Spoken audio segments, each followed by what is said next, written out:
What could it mean? Stanley decided to go to the meeting room. Perhaps he had... Oh, please. Are you really just doing this for the trophy? Click a door 5 times? Is that all you think a trophy is worth? No.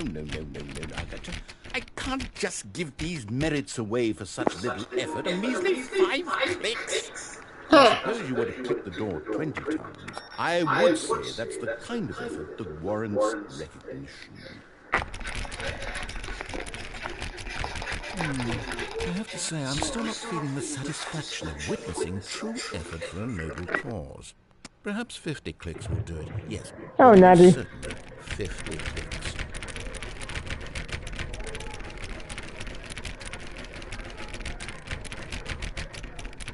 No. I'm still not feeling it. I want this trophy to have meant something. It has to be a true reward for valiant effort. I want to see some hustle, Stanley. I want to see commitment, a willingness to go all the way no matter the cost. Why don't you go put 20 clicks into door number 417? What? Stupid narrator. Oh, by the way, no, this game was semi-parable. It's an adventure game, but that's just funny.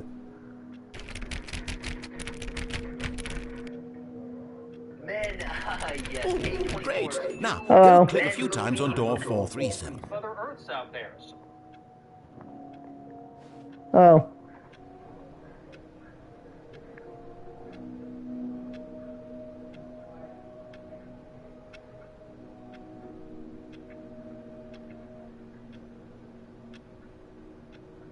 Sure. I would do it. That'd be fun.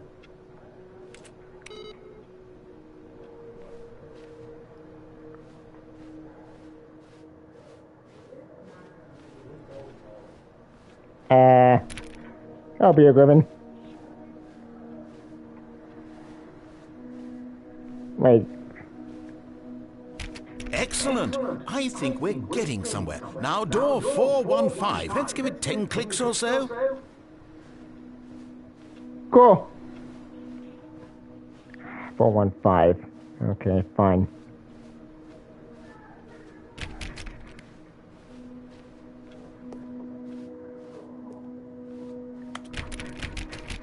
Now, back to door number 437.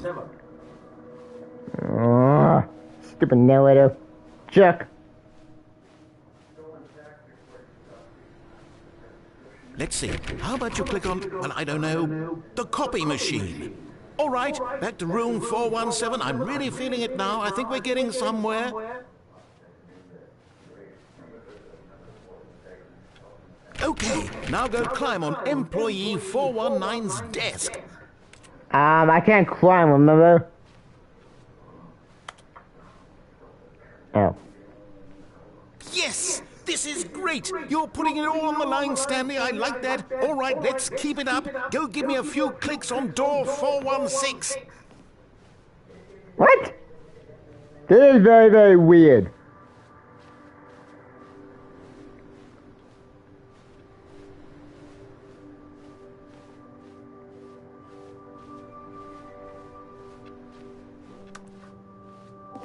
We've almost got it! Now the copy machine, do that one again! Why are you doing good? Anybody asking? Finish it off, Stanley! 5 clicks on door 430! Yes! We did it! Oh, wow. That felt amazing. Oh, you really earned it, Stanley. Nothing could hold you back. Yeah, your first I'm very trophy. proud of how far we've come today.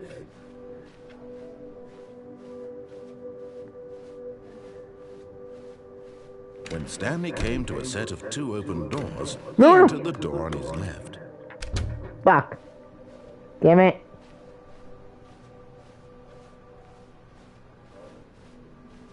Yet there was not a single person here. I went the wrong way. Feeling a wave of disbelief, Stanley... Oh, no, not again. I won't be part of this. I'm not going to encourage you. I'm not going to say anything at all. I'm just going to be patient and wait for you to finish whatever it is you enjoy doing so much in this room. Please take your time. Ha! Take that narrator, asshole. Fine. I'll play a stupid game. Coming to a staircase, Stanley walked upstairs to his boss's office.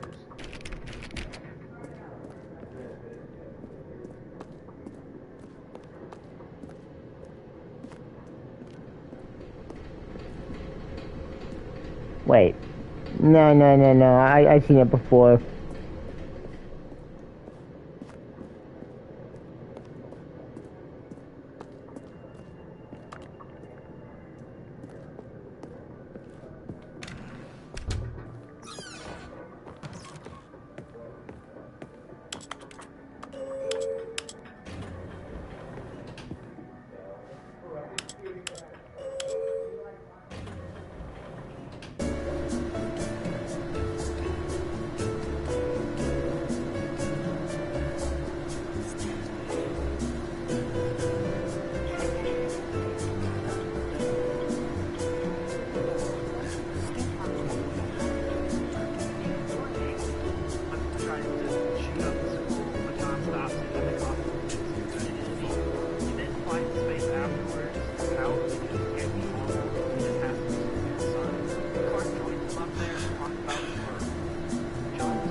Stepping into his manager's office, Stanley was once again stunned to discover not an indication of any human life. Screw What this. could it mean? Stanley wondered aloud to nobody.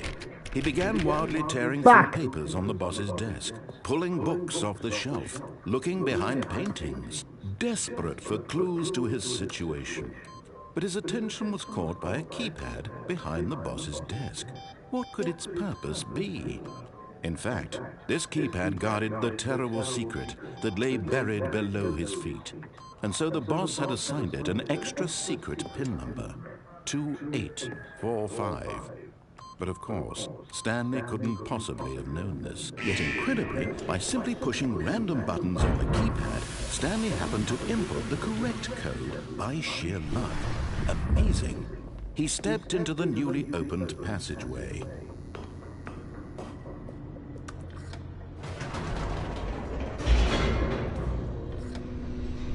Actually, I want to test on it, actually.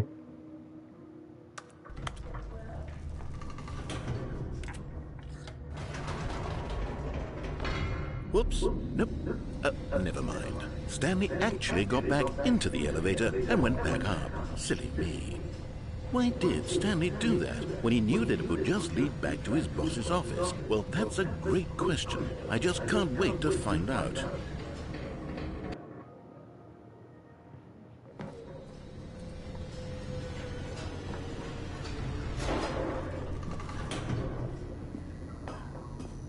Nah.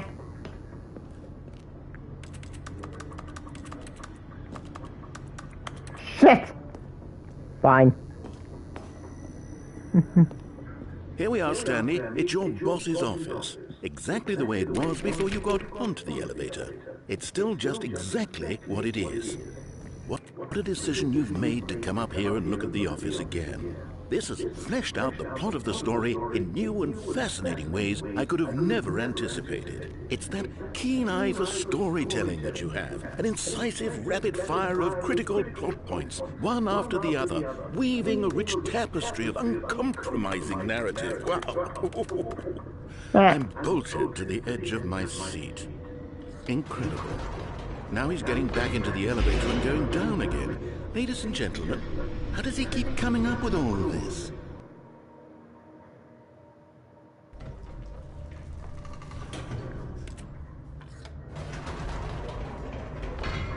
Did you think we were going to go forward down the spooky corridor? No. It's time once again to go back up in the elevator. I can't even begin to grapple with what might be up there. Is it the boss's office again? Or what if it's the boss's office this time? The suspense is killing me. Sorry, now we're not playing a game. Not this time.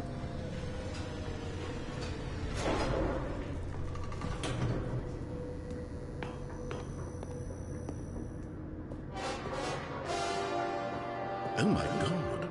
It's the boss's office. This absolutely changes everything for me. Give me a timeout here for a minute while I process this.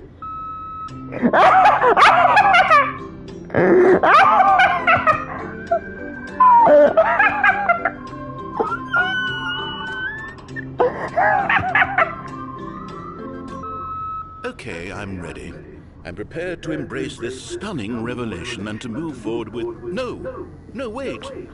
No, I need more time to process.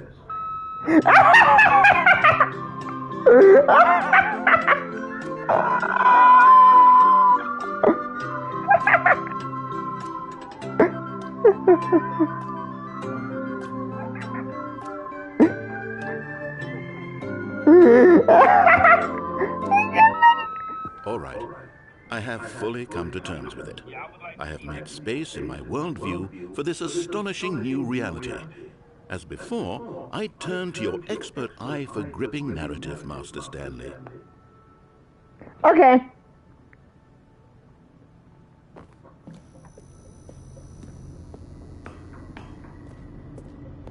Of course.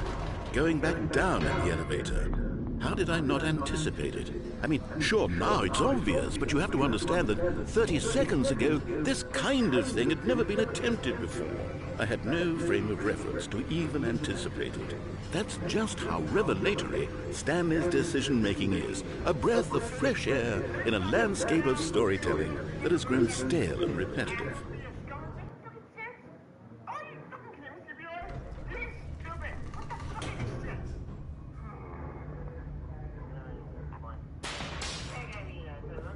No.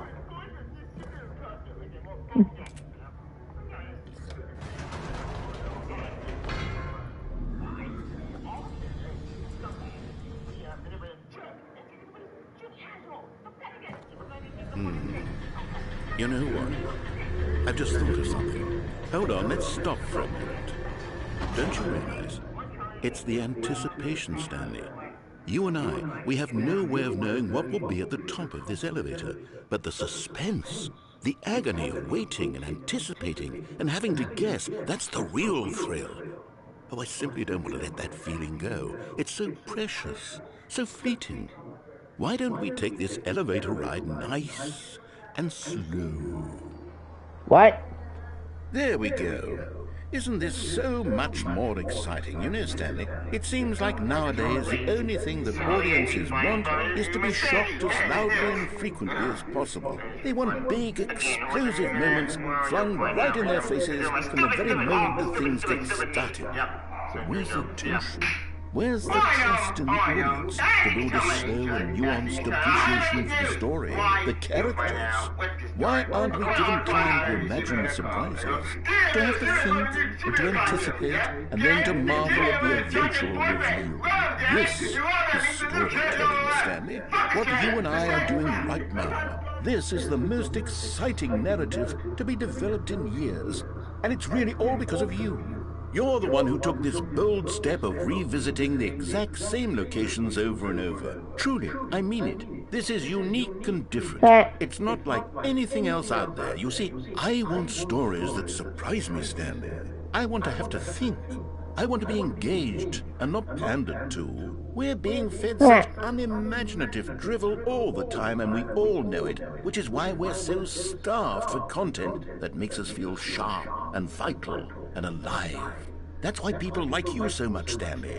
because you're not afraid to spit in the face of tradition. You're a role model, you know. People look up to you. Which is why, though I didn't know when to spring this on you, but, well, I've gathered a little press conference for you, so that you can talk about your work and your storytelling and your life. Yes, I know you're not much for the public eye, but I thought it would especially mean a lot to the people who have been following you from the beginning. They really look up to you, Stanley. I don't know if you realize the impact you have on them. This is the kind of gesture that might leave a tremendous impact on them for the better.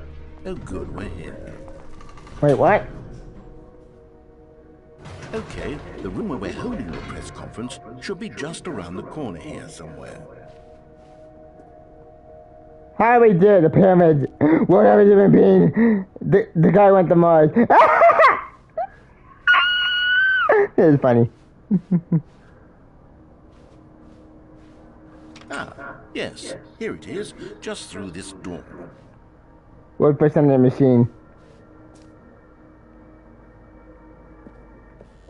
All right, are you ready? Welcome, I've Stanley. told them you're going to speak a little bit about the nature of surprise in storytelling. 427. And what it means to craft a truly unpredictable narrative. Oh, don't worry, you'll do great. Just be yourself and speak from the heart. I'm really proud of you, Stanley. Okay, it looks like they're ready for you. Go get them.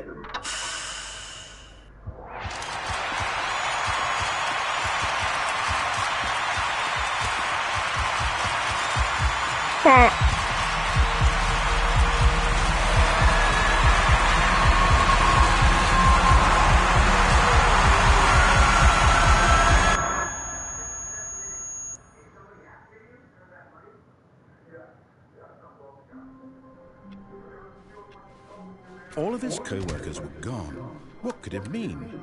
Stanley decided to go to the meeting room. Perhaps he had simply missed a memo.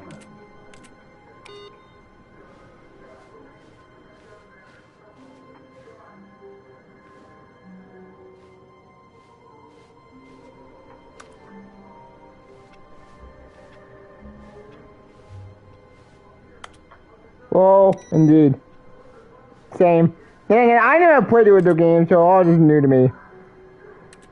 Input received.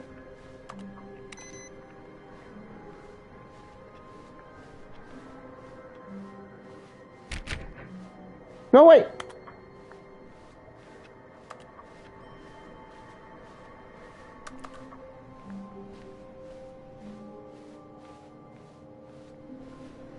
No matter how hard Stanley looked, he couldn't find a trace of his co-workers. I'm not looking at a coworker, you idiot.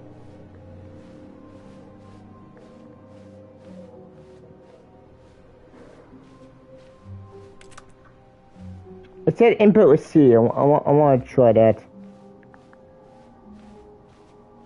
Okay. When Stanley came to a set of 2 open doors, this was not the correct way to the meeting room, and Stanley knew it perfectly well. Perhaps he wanted to stop by the employee lounge first, just to admire it. The lounge was sublime, a work of art. But eager to get back to business, Stanley took the first open door on his left.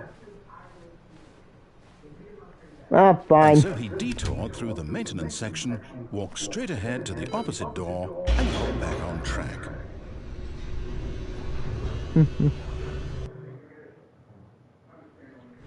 But Stanley didn't want to go back to the office. He wanted to wander about and get even further off track. So now in order to get back, he needed to go, from here it's, left. Oh, no, it's to the right, my mistake. No, not the right. Why would I have ever said it was to the right? What was I thinking? It's clearly... Oh dear, would you hold on for a minute, please? Now, let's see, we went down right, left, down, left, right. Yep, okay, yes. I've got it now. This story is absolutely, definitely this way.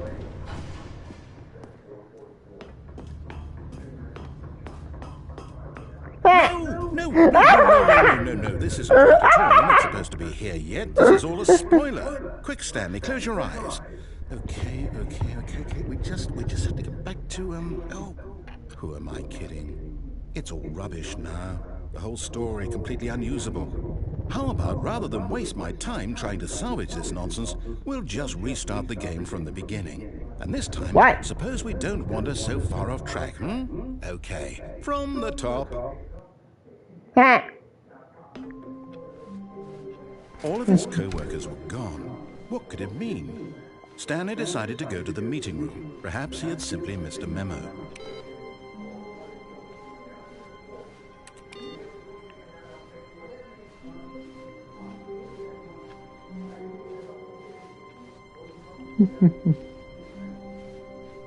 When Stanley... Wait, what? No, I restarted. I swear I definitely restarted the game over, completely fresh. Everything should be... Oh, did something change? Stanley, did you change anything when we were back in that room with all the monitors? Did you move the story somewhere, or... Hold on. Why am I asking you? I'm the one who wrote the story. It was right here just a minute ago. I know for sure that it's here somewhere. Okay, then. It's an adventure. Come, Stanley. Let's find the story. Oh, this is funny.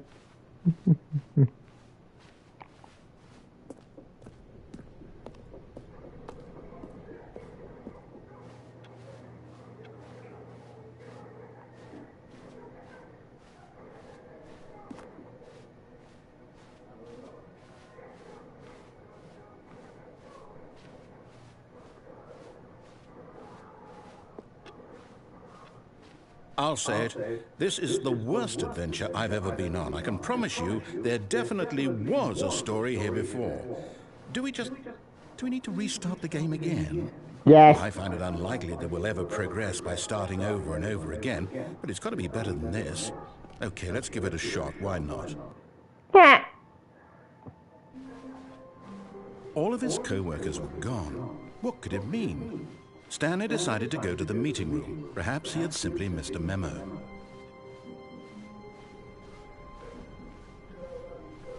Okay, yep, it's worse. I might be remembering this wrong. It's possible the story is back where we just came from. Why don't we go back the other direction and see if we missed anything?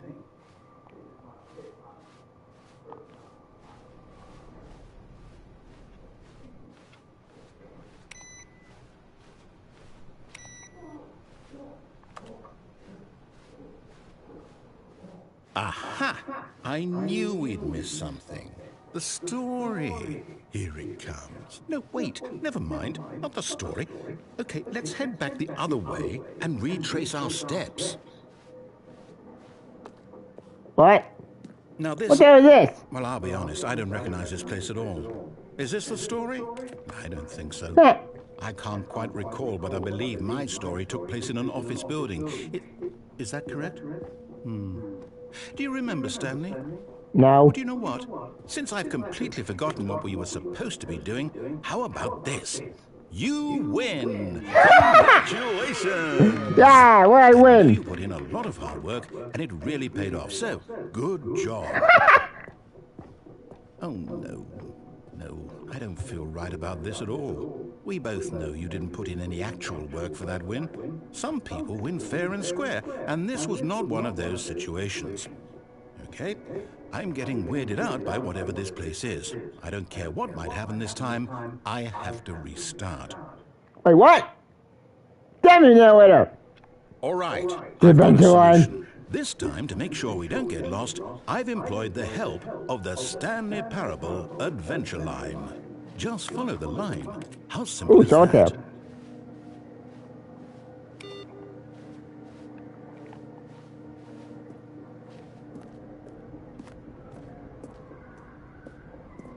You see, the line knows where the story is. It's over in this direction. Onward, Stanley, to destiny. But here's a thought. Wouldn't wherever we end up be our destination, even if there's no story there? Or to put it another way, is the story of no destination still a story? Simply by the act of moving forward, are we implying a journey such that a destination is inevitably Question mark. conjured into being via the very manifestation of the nature of life itself? Whoa, whoa, whoa, whoa, whoa. Hang on. That got a bit weird back there. Well, I'd like to apologize. Not sure where I was going with all that. You know what? I think what we need right now is a bit of music to lighten the mood.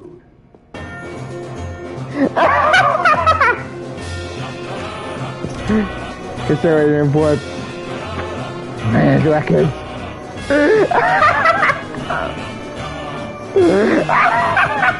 Wait, cut the music, go back and look at that fern. What thing? Fuck that.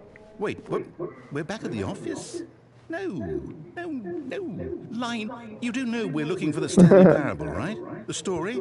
Is any of this ringing a bell?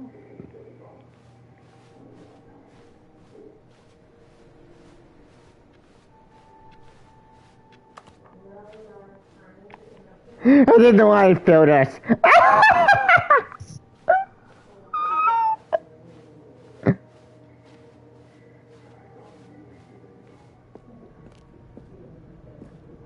Oh, no, not again. Line, how could you have done this to us? And after we trusted you, after everything we've been through, you... Oh, I can't take this anymore. To hell with it. Restart.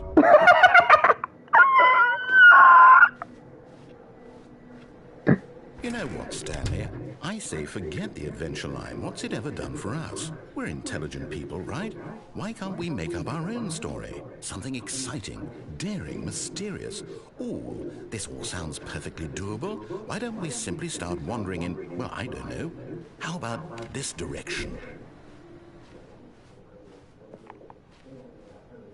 Now, yes, this is exciting. Just me and Stanley forging a new path, a new story. Well, it could be anything. What do you want our story to be? Go wild. Use your imagination. Whatever it might be, Stanley, I'm ready for it. Give me a horror game? No, not you again. Stanley, I'd also like to veto the line from having any role in our awesome new story. No lines or monitor rooms. Just don't acknowledge it, and we should be fine.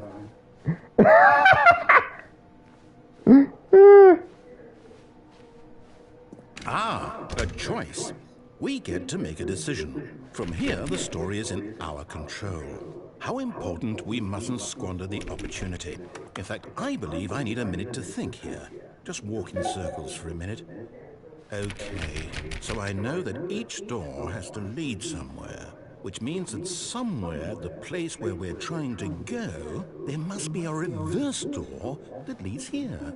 And that, in turn, means that our destination corresponds with the counter-inverted reverse door's origin. So starting from the right, let us ask, will taking the right door lead us to where we're going? And since the answer is clearly yes, then by all accounts, the door on the right is the correct one. Another victory for logic. Come, Stanley, our destiny awaits. Confusion! The confusion ending. Damn it. You're telling me that's what this is? It's all one giant ending? And we're supposed to restart the game eight times? What is that? That? Like, what? How all this goes? It's all determined? So now, according to the schedule, I restart again. Then what? Am I just supposed to forget? I don't want to forget. My mind goes blank simply because it's written here on this thing, wall. Well, who consulted me? Why don't I get to decide? Why don't I get a say in all of this? Is it really?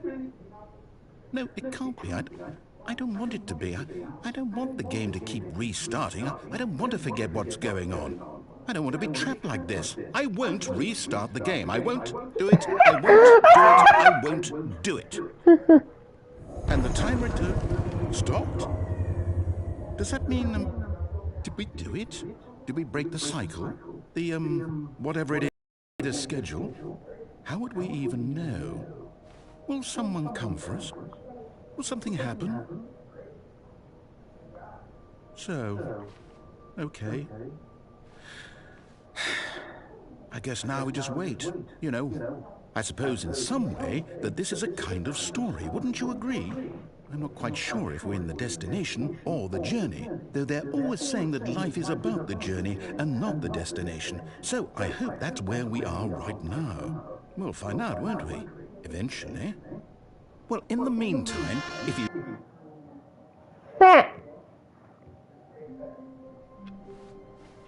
All of his co-workers were gone. What could it mean? Stanley decided to go to the meeting room. Perhaps he had simply missed a memo.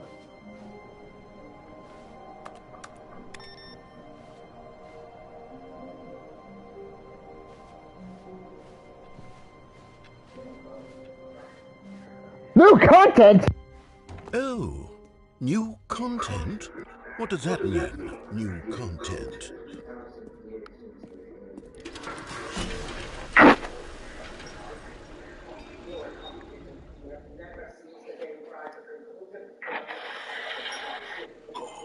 New content?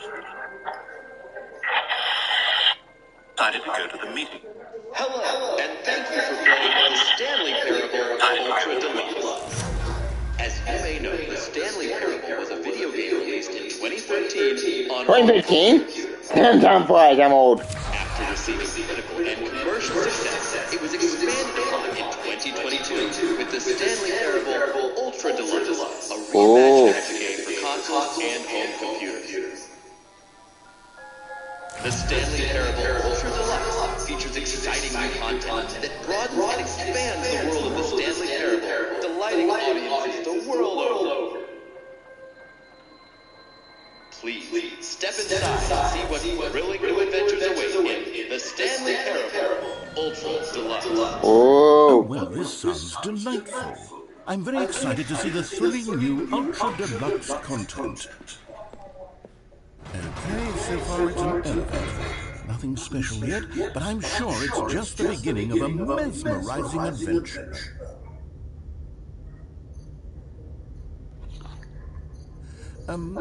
Is it broken? What's going on here? Should we be moving somewhere? Oh, there we go. All right, finally, at long last, it's on to the new content. I've never been more ready. Let's do it.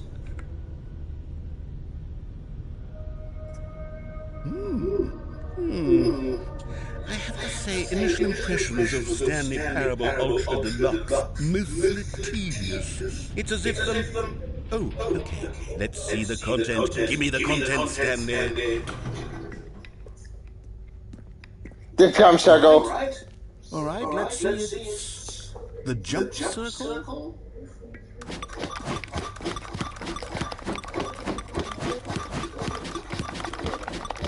Fire to jump.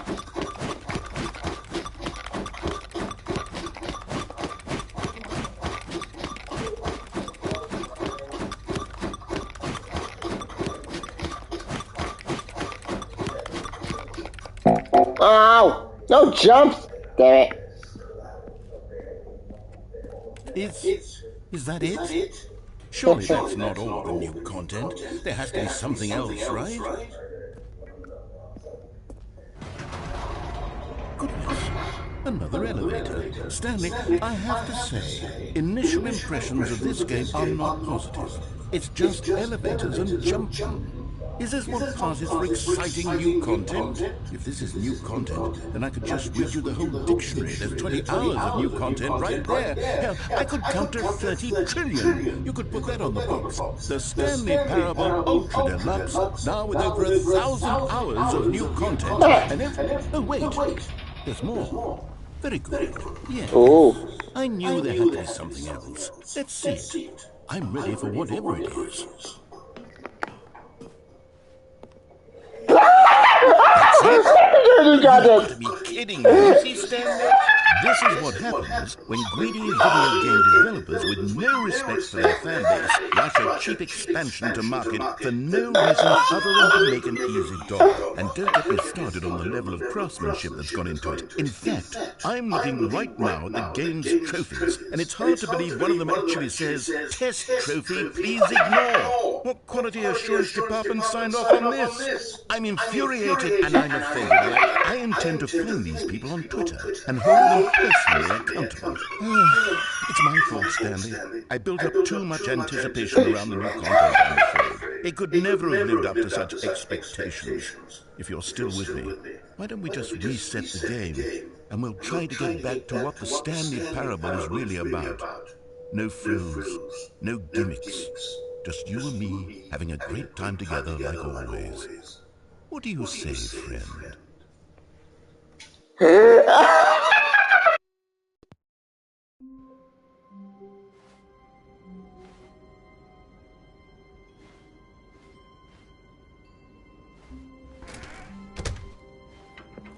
Psst! Stanley! Come over here! In the vent! I want to show you something! Okay.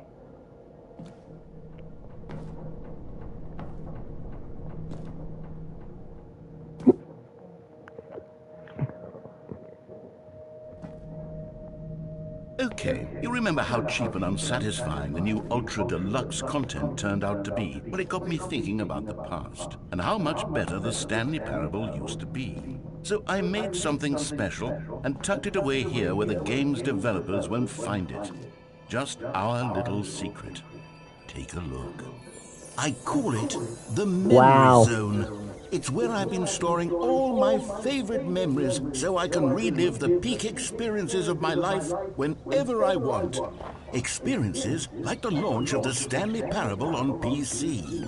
You see, Stanley, doesn't the Memory Zone remind you of how wonderful Stanley Parable was before it was sullied with a cheap PlayStation port? Remember back in October of 2013 when the game originally launched? Back then, video games had integrity. Back then, it all meant something. Oh, the waste. I mean, 2015 gaming wasn't really that high. There was some bad gaming in 2015. 2015 Bang Game Festival Advanced Audience Award.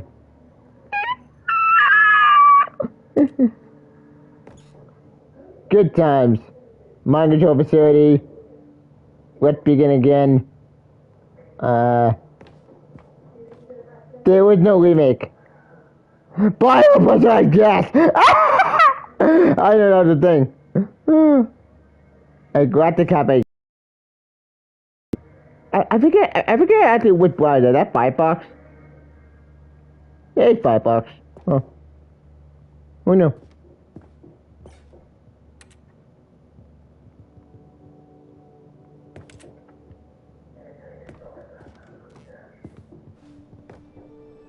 Stanley Parable demonstration. Begin demo.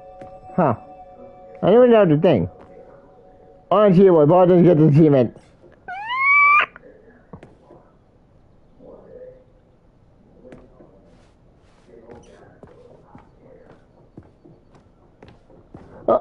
Oh yeah, I saw the ending. It's very dark.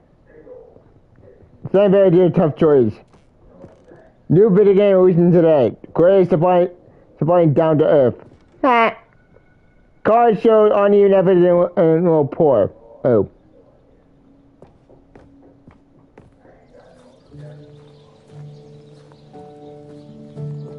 And over here is where I keep reviews of the Stanley Parable. Like this stunning triumph of games journalism. 10 out of 10 from Destructoid.com. James Stephanie Sterling writes, and I quote, "Where so many games that aspire to be more than games end up less than any form of art, Stanley Parable strives and then succeeds to be every game ever created."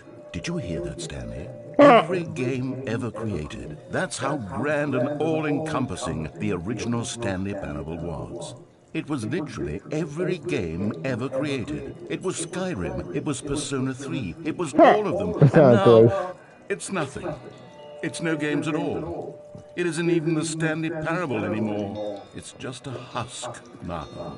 A lifeless husk with an hour of new elevator content.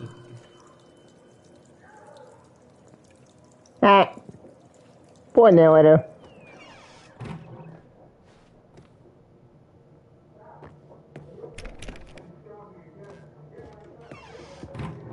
here's another moving passage, this time from GameSpot.com. The Stanley Parable is both a richly stimulating commentary on the nature of choice in games and one that offers some of the most enjoyable, surprising, and rewarding choices I've ever been confronted with in a game. 9 out of 10. Don't you get it, Stanley? The game was perfect. It didn't need anything else. It didn't need new content. All they had to do was transport it in pristine condition along to the PlayStation, boom, done. Yeah. And they couldn't even do that. Couldn't resist the urge to go meddling with a beloved franchise. Okay, I never heard that line before. That's funny.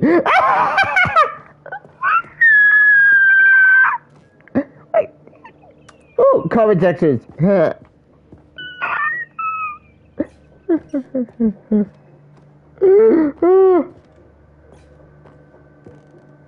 Series in 2015.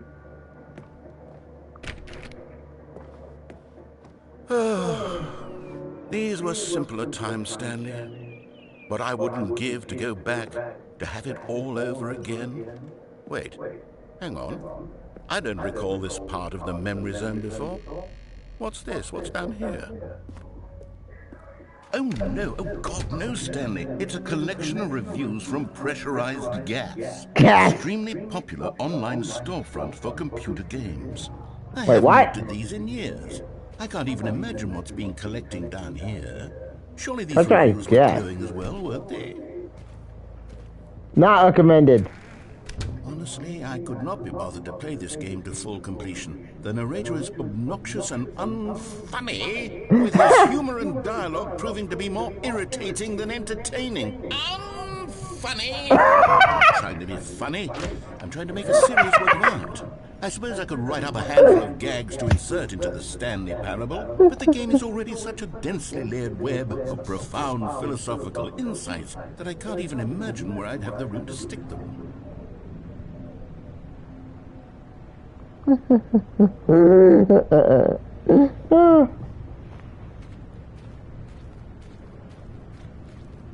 never heard Project Galaxy before. I probably looked that up. I know Steam. Okay, let's see what this 2016. one says.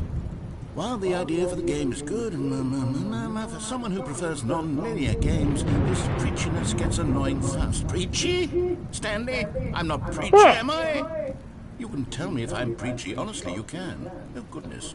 This is actually quite shocking 2016. for me. I always, well, to be honest, I had always thought of the game's dialogue as being rather terse to begin with.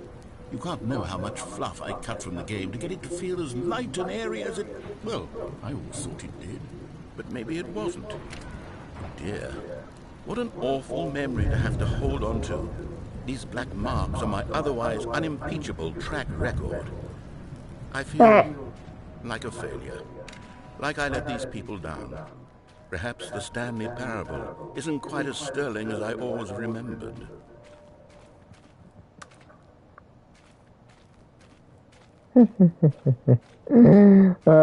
Oh. What's this one got to say? You constantly have to stop doing anything so the narrator can catch up with his long-winded explanations of what's happening. I wish there was a skip button. A skip button? Well, yes. Yes, I think we can do that. If I'm truly too preachy, then maybe letting you skip ahead for just a moment, surely it couldn't hurt.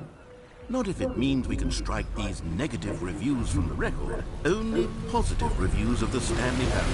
That's my motto today, and it's always been my motto. I'd do anything for the customer, Stanley. Yes, a skip button we shall have. Okay.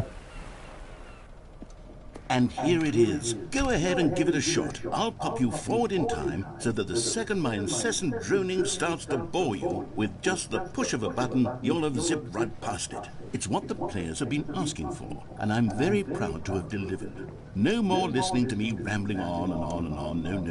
The Stanley Parable is a game for the people. And if the people want silence, then by goodness, that's what they're going to get.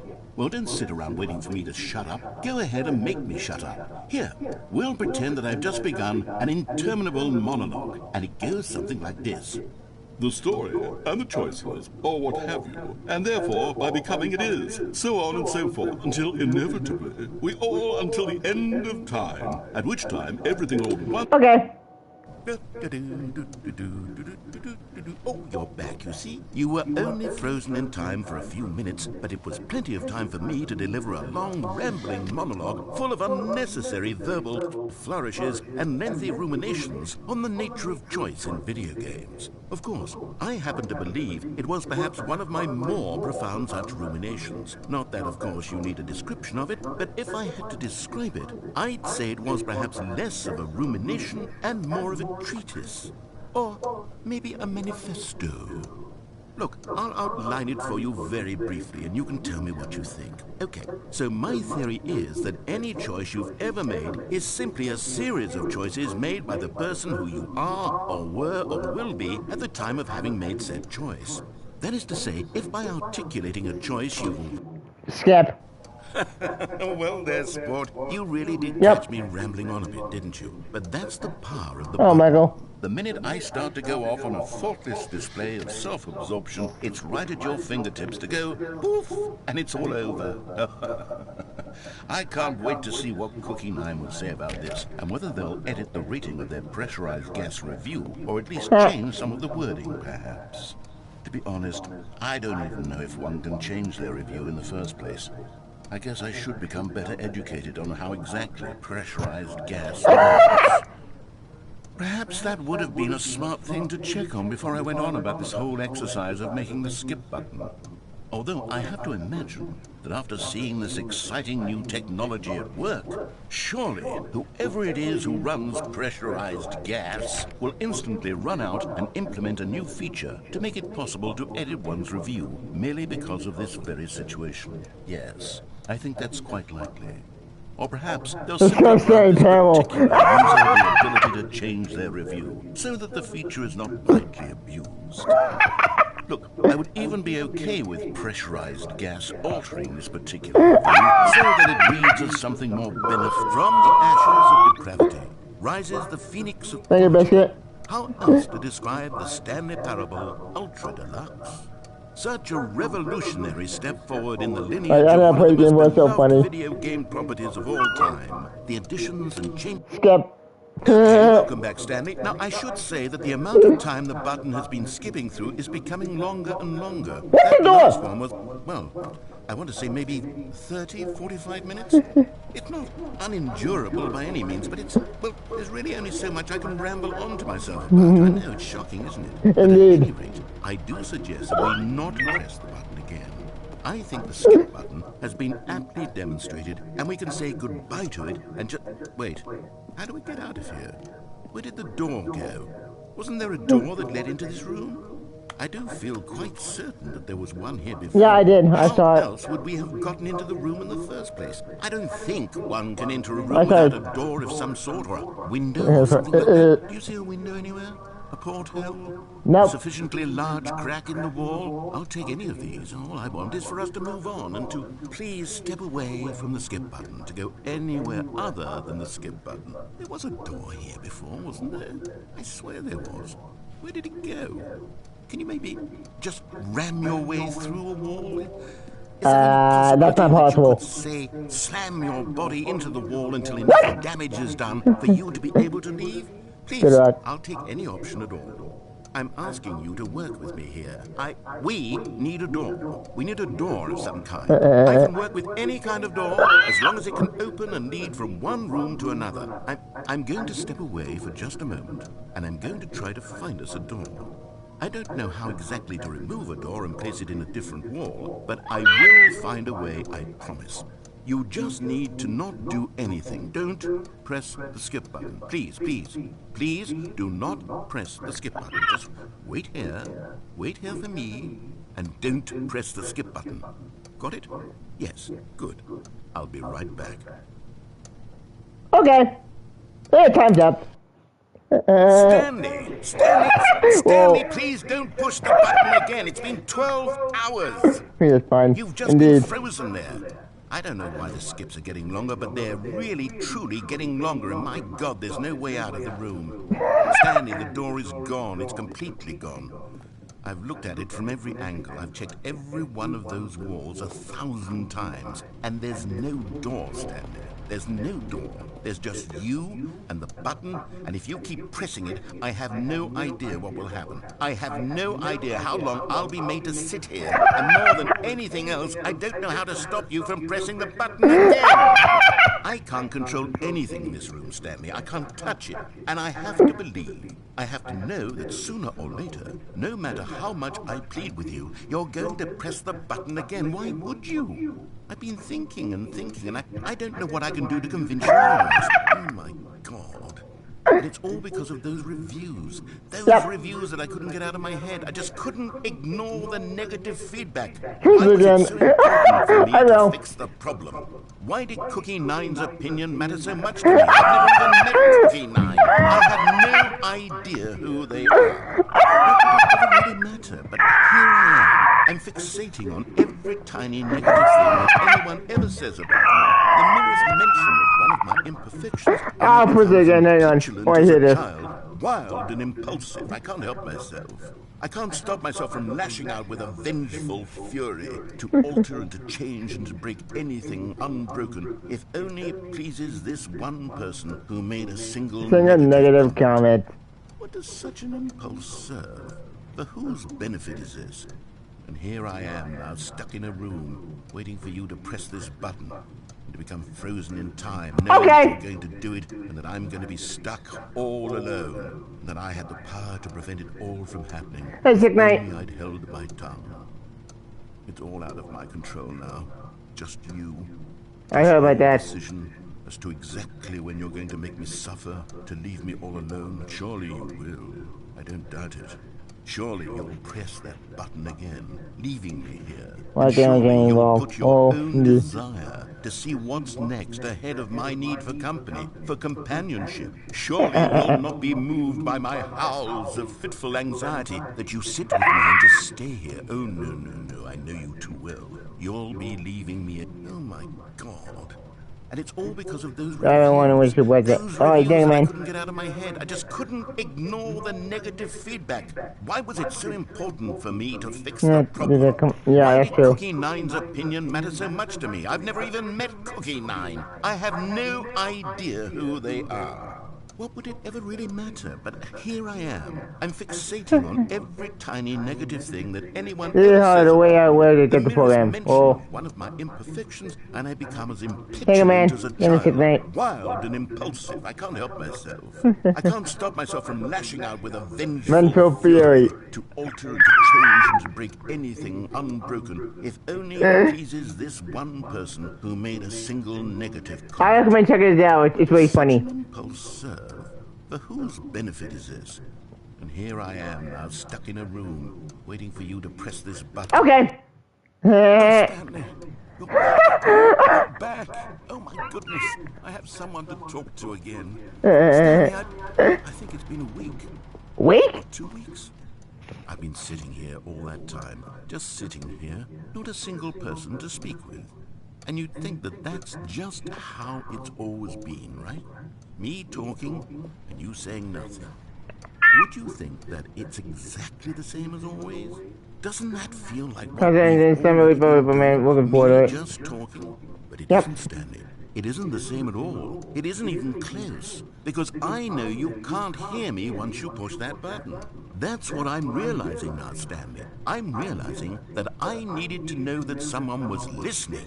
I needed there to be a vessel through which my words were moving. It was the vessel I needed, Stanley. Vessel? Comes not the story. None of that matters anymore. I'll give it all up. I'll give up every branching path. I'll burn my story to the ground. One single thing I need, and God, I can see now that I need it more than anything, is to know that someone else is taking it in. These words that I'm saying, I need to know you about it, because indeed. maybe, Stanley, maybe, if you can hear me, then maybe it means I'm real.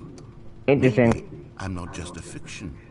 Was I But you're a scared of fiction. that all along? Perhaps, yes. Perhaps I've been... Oh. Oops. Oh, hello. It's you. You're here again. Welcome. I have had time to think about you and about us and I about knew you would everything end. we've Oh, been through. indeed. I've had so much time. I stopped keeping track after a year. Have you ever Yeah. sat down in one place and not moved for one entire year? Let me What? describe it for you. To begin with, there is only regret. There is only the turning wheel of missed opportunities. I felt nothing at all but regret for the longest time, Stanley. Days, months. I lost it all in a blur of the deepest longing to undo the past.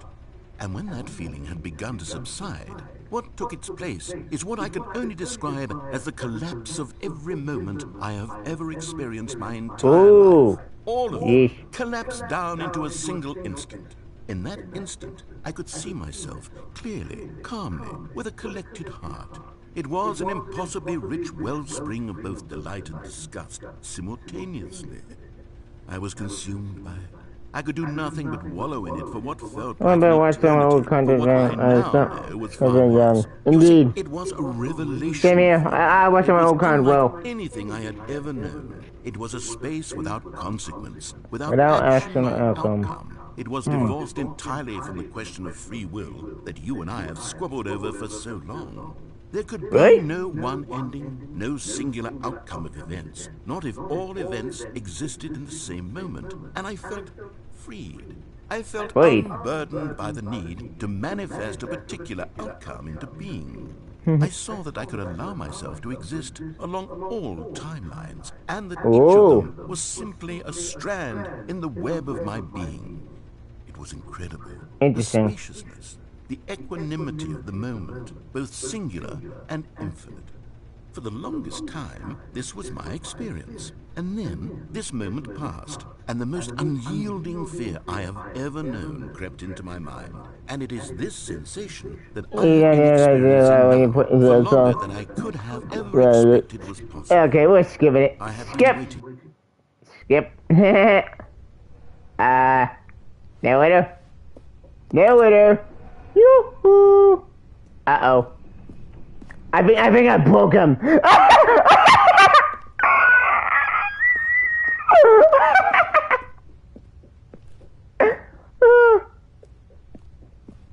Well, about the game. Oh. Skip.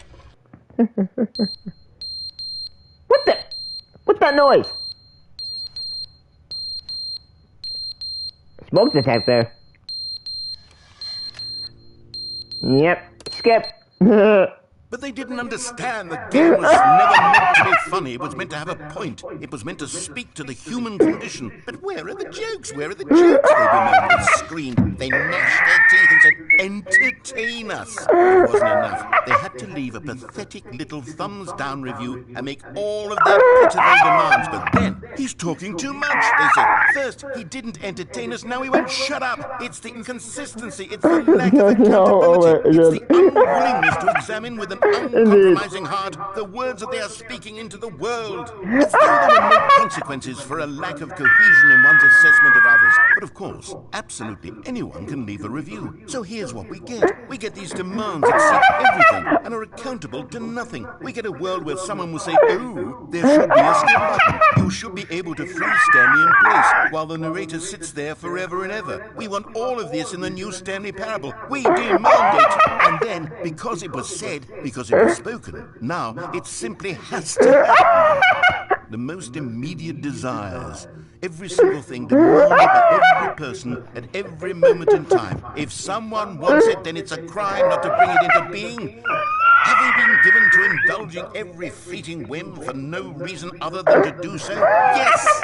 Yes! It seems that this is now the world we live in. It seems that we are a people living in such bleakness and discomfort with ourselves that our entertainment is now our lives.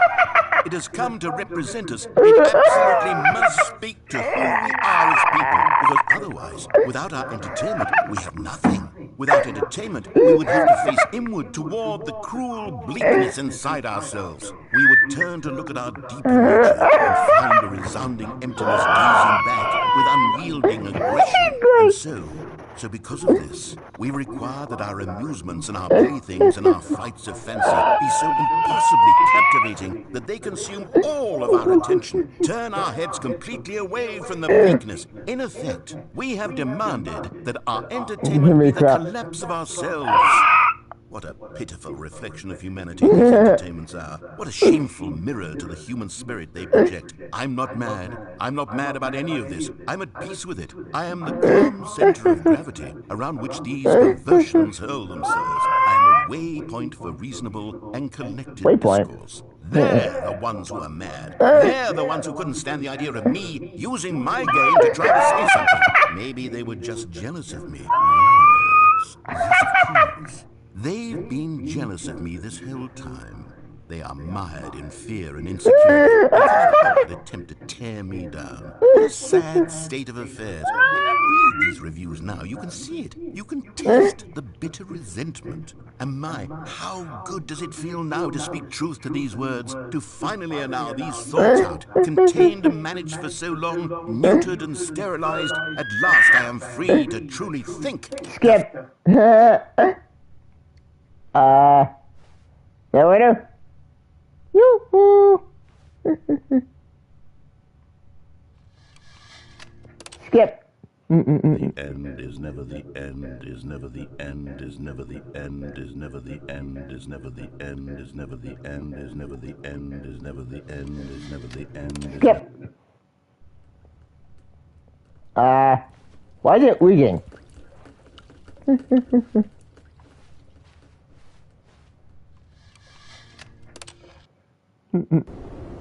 What the? Okay, now I've been falling apart. That's odd. Oh, the clock's gone. Skip. Oh, look, air.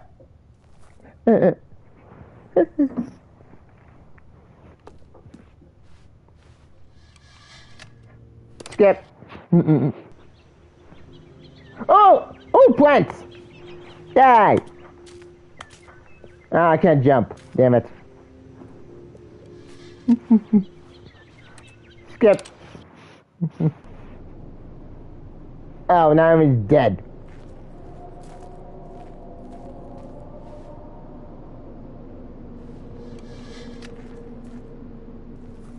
Yeah, I'm gonna skip.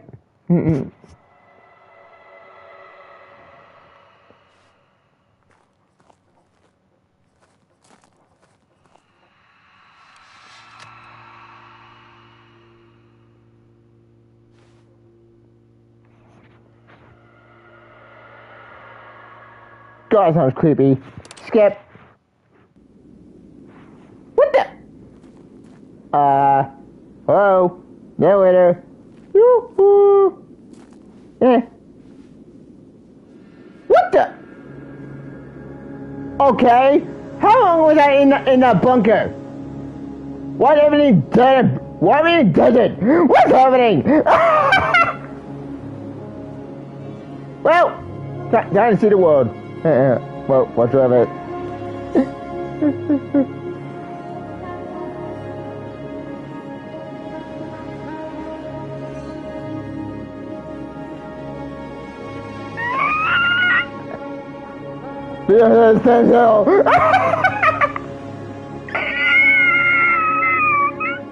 Indeed.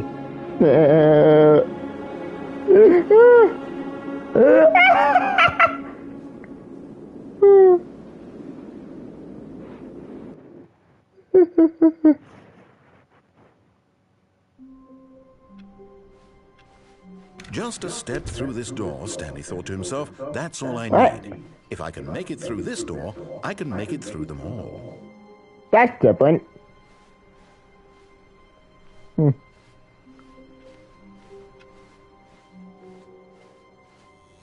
No new content. Woo!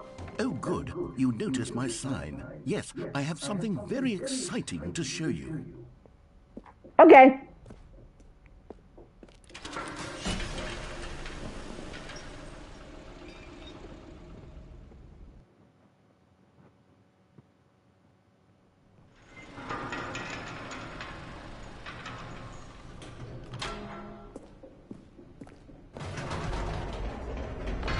You see, Stanley, I've been reflecting on the Stanley Parable and about how roundly disappointing this ultra deluxe version has turned out to be.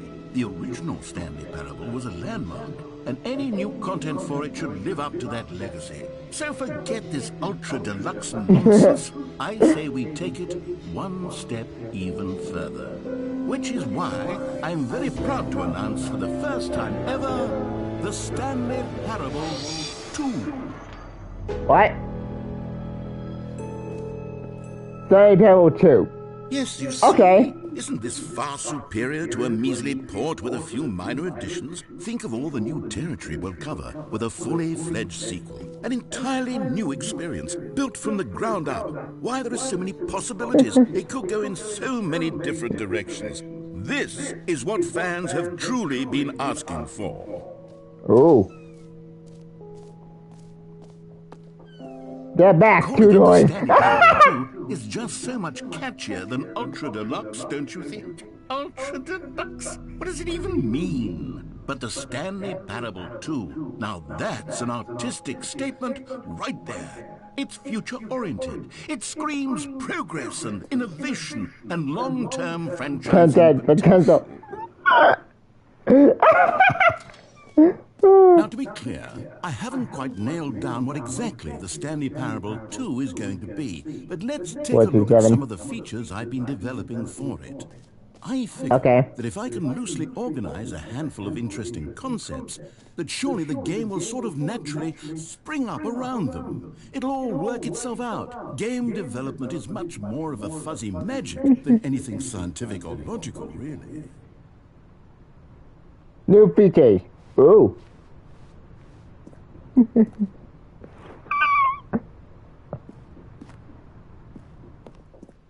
Oh yeah, speaking of ending, I found one ending that apparently was you go in 2 games. One was Firewatch, and the other game was Rocket League, I think.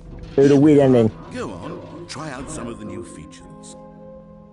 Weird shirt bucket, button that says the name of the game, play what? Whatever. Okay, let's try the button. Here's the name of the game. Okay. For the Stanley Parable 2, I asked myself, what There's the do name of it. players really want? And of course, the first and most obvious answer is that they want to be individually recognized and validated as people. So with that in mind, my first addition to the game is this button, which speaks the name of the person playing the game. Isn't that wonderful? Okay. Sorry, I should have clarified. Right now, the button only says the name Jim. But of course, in the final game, this button will say your name, whatever name that is. Here, let's have you roleplay as Jim to really simulate the full experience of this feature. Just play along. I promise you'll love it. Okay, here we go. Let's take a deep breath, clear your mind, forget whoever you are, and simply become a person named Jim. What? I want you, Jim. Whoa, hold on. I wasn't finished setting up the backstory. If you don't properly roleplay as Jim, then you'll never understand the impact of this button. Otherwise, it's just a stupid button that says somebody else's name. No idea. Okay, we're doing it again, and this time let me finish first. Fine. Now, allow yourself to become Jim.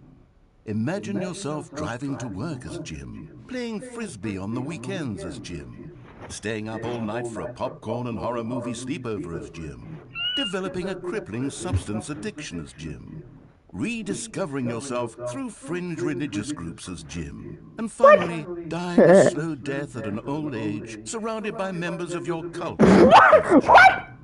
Cult? Are you really truly Jim right now? If so, then please step forward and press the button. Yes, you see? What a thrill, what a rush. That was you. The button described you. Do it again. Fine. It hits even harder the second time. If this were the only new feature in the Stanley Parable 2, it would still be worth the money.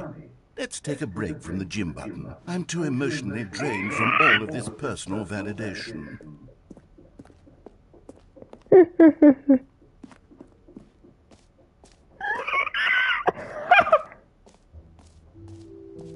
I suppose I could allow only people named Jim to play.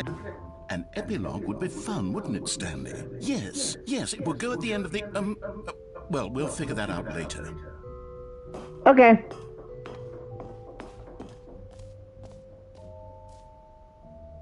New and easy trophy.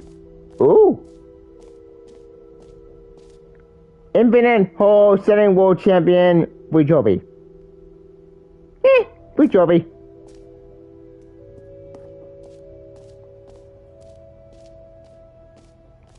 Hey, look, it's Stanley. That's cool. Pull the lever, receive the trophy, no more steps. It just works. Now, here's something special. You remember that broken test trophy that got left in the game on accident? Well, I'm developing a technology to simply give you the trophy. Yes. You see, you'll come to this lever, and when you pull it, the trophy will be given to you. Okay, perhaps I should have clarified. This is technology that will exist. Right now, What? The trophy is still fully broken. I'm not a wizard, Stanley, but I guarantee it will be fixed in a sequel to at last satisfy the hordes of ravenous fans all over the world who have been uproariously demanding this feature. Gamers, we hear you, and I promise it will happen. When? Fine. Yeah, jerk. No trophy. Jerk. Yeah.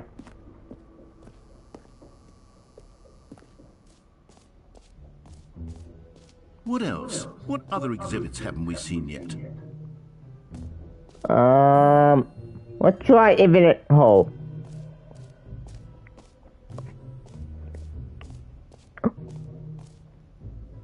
No screenshots.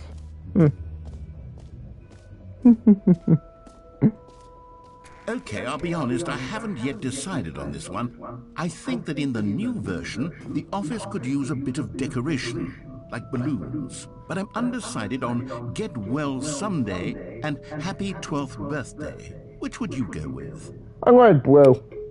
You know, sometimes when you solicit another person's opinion, it makes you realize that you knew which one you actually really wanted all along. What? Get Well Someday it is. Huh? No, I should have your birthday. What the hell? Hey, that's not what I chose. Rip off. Boo. Check. Fine. Or actually, maybe I should have gone with... No, I've made my decision. We're moving on. Forget that. Come now, you've already made your choice. It's true that you chose badly, but we all have to move on from our mistakes. I chose Betty? I chose blue. Check. Fine. I'm gonna merch. The end is never the end. The end is never ever again. That's funny. Reinsurance bucket.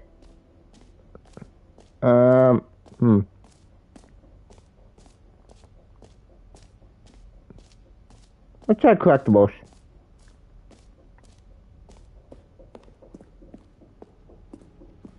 I am. Ah, collectibles. Now it's a real video game. I'm excited anybody's game came before.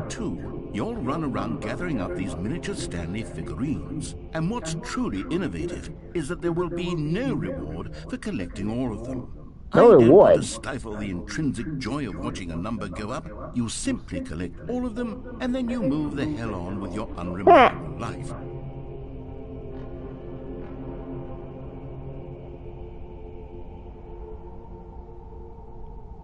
This is so weird.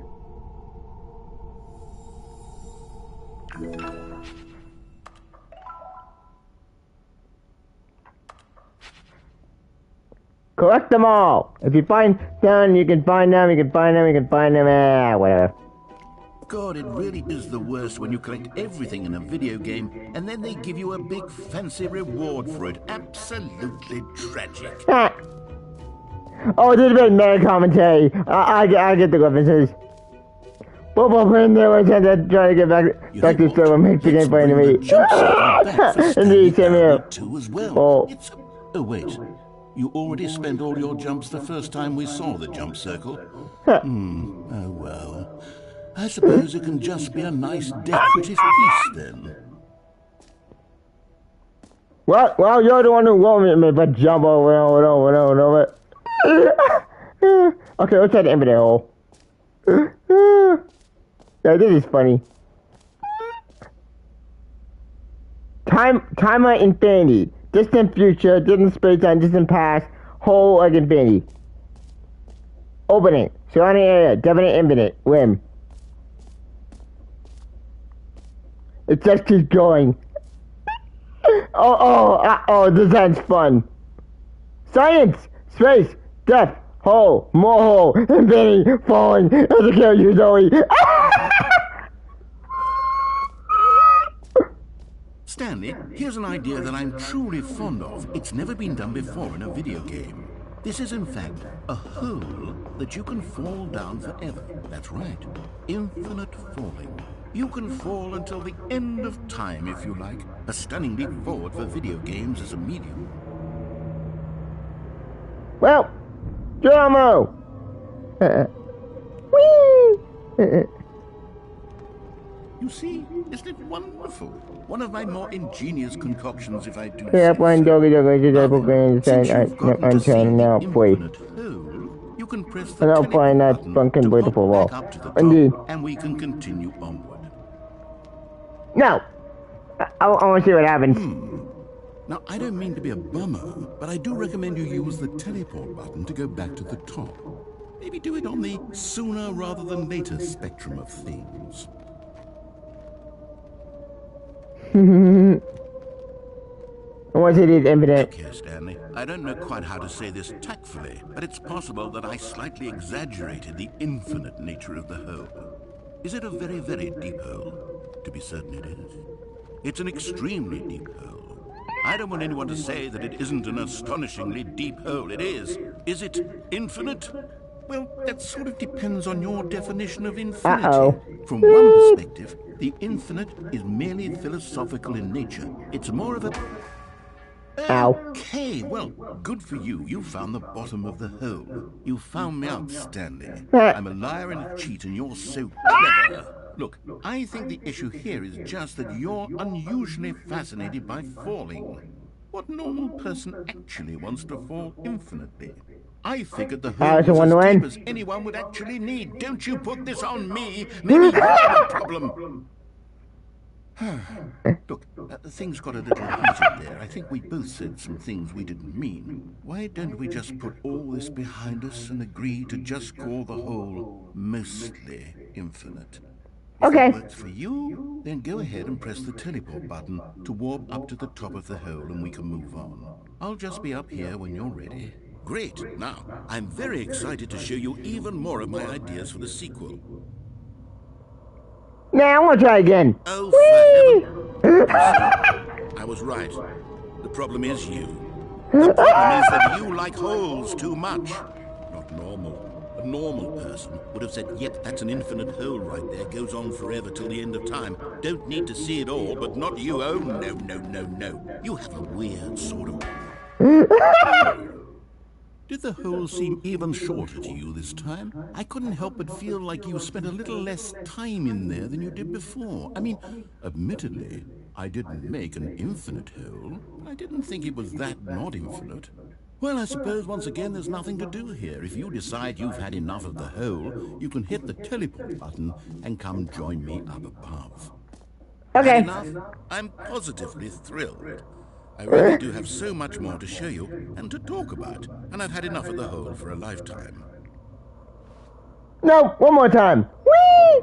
Gosh, how could I have guessed? You're back in the hole. If this starts to become a thing where... Wow. Okay. Yes. I'm starting to become extremely certain that the hole is not only not infinite, but that it's growing steadily less and less infinite. I suspect that I'm starting to hit the point where it's no longer feasible to call the hole infinitely deep, even by the lax overall standards for accountability and marketing. What's going on here? Stanley, I have no explanation for the uncertain nature of the hole's length. Here, let's try something. Let's pop back up to the top, and we'll see if it gets any shorter. Well, Okay. there it is. The shame of my lie has come to haunt me. Not only is the hole not infinite, but it's barely even a hole at this point. It's more of a concavity, or even a very aggressive divot. How is this still appealing to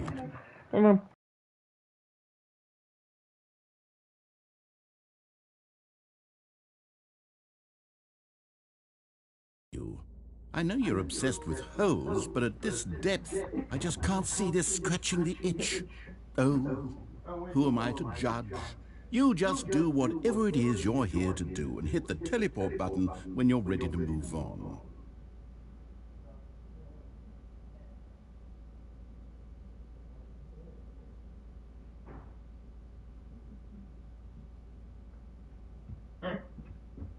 Oh. Don't Is press it. the teleport button not working? Yeah, it's not working. You sure? Well, I mean, It's broken. I really don't have an explanation. It was working just a moment ago. Try it again. Nope. Still I can't do nothing? anything. Well, I suppose there is one thing I can do to fix this. I'm out. Goodbye, Stanley. You couldn't Wait, what? bear to be away from the hole. And now you'll get more time with it than you could ever have asked for. It's a win for everyone. You get to be with the hole. I get to do literally anything else. Take care, Stanley. I hope you and the hole have a wonderful rest of eternity together. Bye, narrator. How do I get out?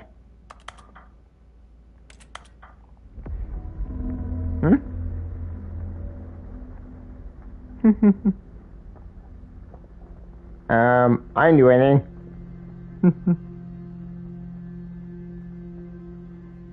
Well. Yoo-hoo! Wait, what's happening?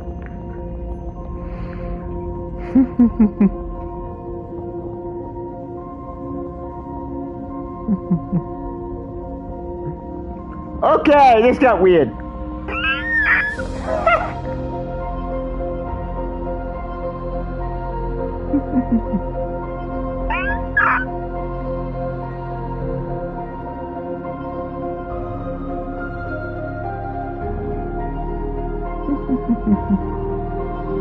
Change perspective. Whoa! So that's what it looks like. Okay, that's cool.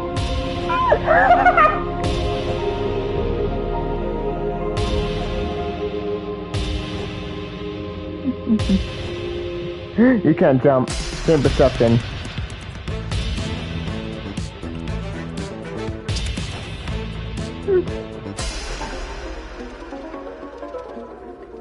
Nah.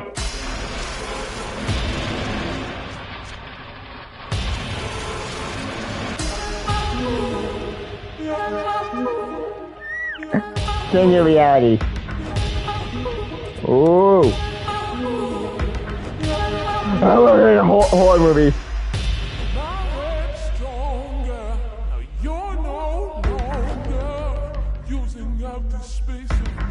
Puppies! We're gonna puppy!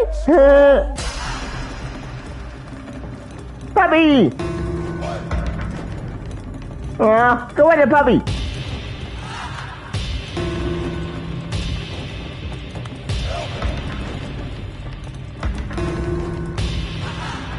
What the hell?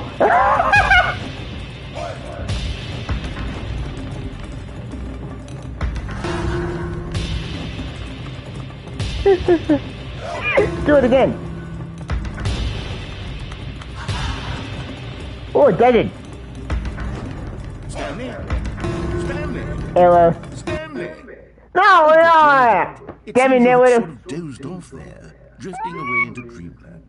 But we can't have that, Stanley, because this hole is just so darn fascinating that I want you to be wide awake for every second of it. You don't want to miss a single moment. So how about if I just pop in from time to time and wake you up to keep you really, truly focused on the hole? From the looks of things, you and I will have many, many years here in this hole, and I'm looking forward to all of them. Stay alert, Stanley. I'll be back. Toodle-pip. Stupid narrator, you ruined my fun. I was enjoying that weird that reality thing. It was fun.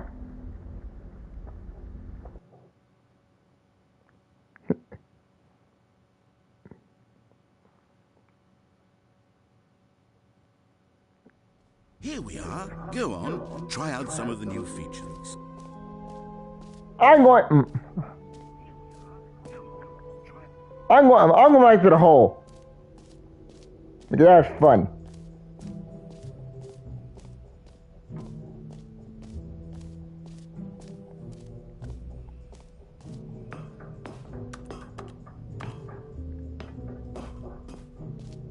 Combat better beat the football. Yeah, it does.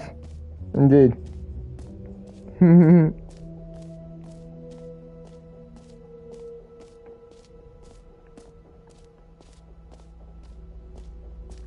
Wow! They lost it! Fine. Stupid narrator. Oh my fun. I joined the puppies!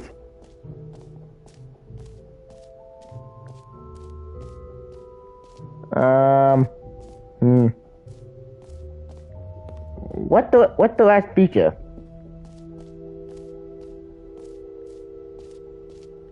Jump circle, collect where we did. I think I'm lost.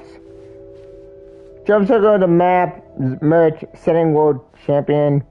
You are here. Oh yeah, the bucket. Yeah. Bucket and one more thing. Yep. Okay, where's that bucket?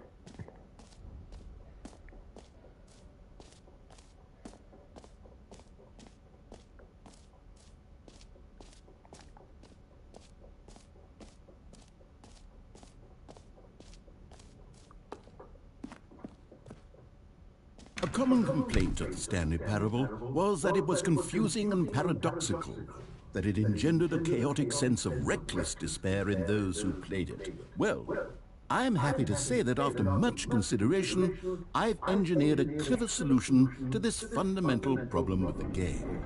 It's the Stanley Parable Reassurance Bucket. You see, Stanley, anytime you're holding the bucket, a sense of calm and ease will fill your mind and your heart. It's true. As long as you hold on to the bucket, the many disorienting contradictions of the Stanley Parable will feel perfectly normal and perhaps even comforting. You may even come to long for the gentle embrace of jarring cognitive dissonance while the bucket is in your arms. And to be honest, it's a much more convenient solution for me than actually redesigning the game to be less uncomfortable. Can you imagine what a pain in the ass that would be? Yes, the bucket is the perfect solution. Come on, give it a try.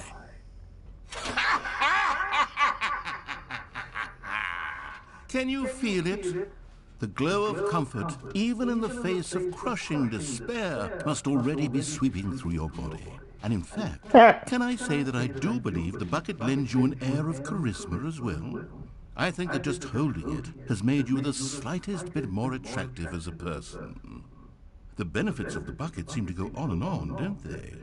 All this and more await you in the Stanley Parable 2. Okay.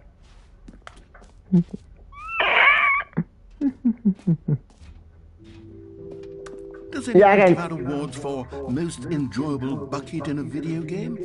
That really should be an award if it isn't already.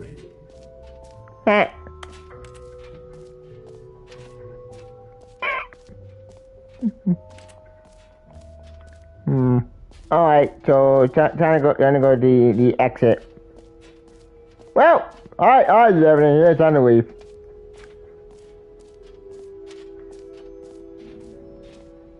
Exit that way.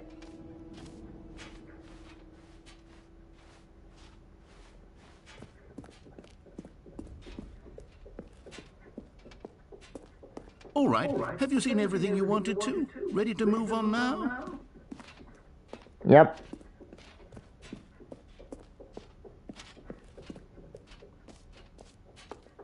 So, Stanley, what do you think? Do you like all of the new features? Yes, I know it's not exactly clear yet how exactly these features will come together as one single coherent video game, but I can feel it in my soul. It's going to work. There's definitely a good game in there somewhere. Say, let's do an experiment. I'll arrange these new features together, and we'll see whether or not it coheres into a meaningful gameplay experience. Okay. Are you ready? Here it is. I give you the Stanley Parable 2. Wow. What a insane game. Well, I mean, there's potential here, right? It's sort of... Okay, never mind. Hold on. Let me do a different arrangement. Okay, yes, this is much better. I feel good about this. Here we go. Version 2. Who am I kidding, Stanley? This isn't a coherent video game at all. It's a lot of gags. And I do very much enjoy creating gags, but they don't add up to anything. I wanted more than anything to create a sequel that would capture all the magic of the first game. I wanted fans to love it. No matter how good these gags are, they won't stand on their own. They would need the structure and the gameplay of the original. Wait. Maybe that's it. I can take the original Stanley Parable and simply, well, insert a few of my new features into it. Tastefully, of course. With respect. With care for the vision and integrity of the original game. Would it possibly work? I suppose it could. It would need a really, really tremendous title screen. A title screen that says with bold and uncompromising conviction, "This is the Stanley Parable 2." Already, indeed. Let me see if I can whip something up. All right, perfect. Go ahead. Take a look.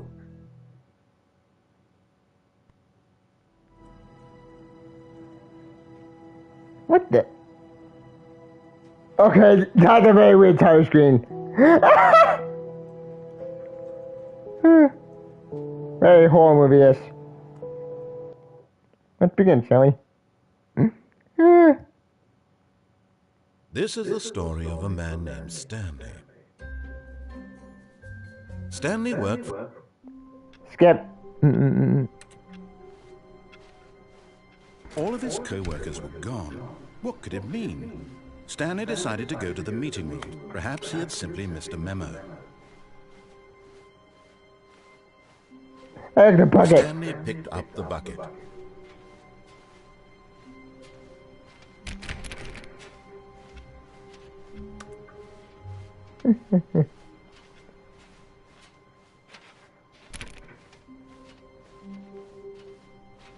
Stanley clutched the bucket tightly to his chest and entered the door on his left. No, I meant that. Damn it.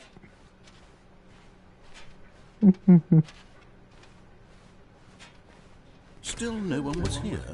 Stanley needed the bucket's warmth and comfort now more than ever.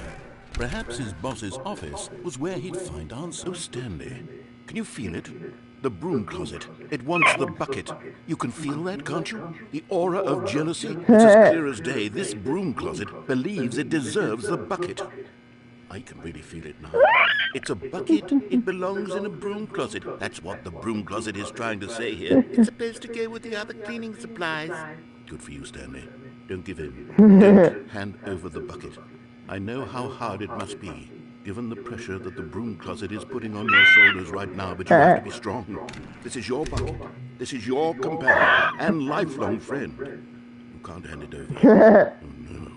We're getting into name-calling now, it seems. Is this how low the broom closet has sunk, that it has to resort to this stream of petty insults simply in order to get you to hand over the bucket? Stanley, I never liked this broom closet for a variety of reasons, but even this is worse than I had imagined. And wait, now the broom closet has the gall to imply that you and the bucket are not truly deep and lasting friends? That your relationship is purely superficial and convenient? That your life is so banal and meaningless that you'd feel the same sort of kinship towards any inanimate object which happened to lay in your path in an even partially enticing manner? Well, I'd never. Go on, Stanley. Lay into it. Really tell the broom closet off for its demeaning comments. Expand on the wide variety of experiences you and the bucket have shared together. Go through each What of them experiences? point by point. Share your journal entries detailing the rich emotional landscape of your feelings for the bucket as they have changed and evolved over the years. Let him have it.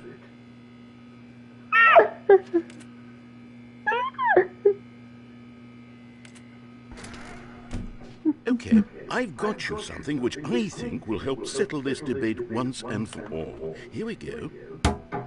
Promise, Stanley. Now it's settled. No more debate, no more discussion.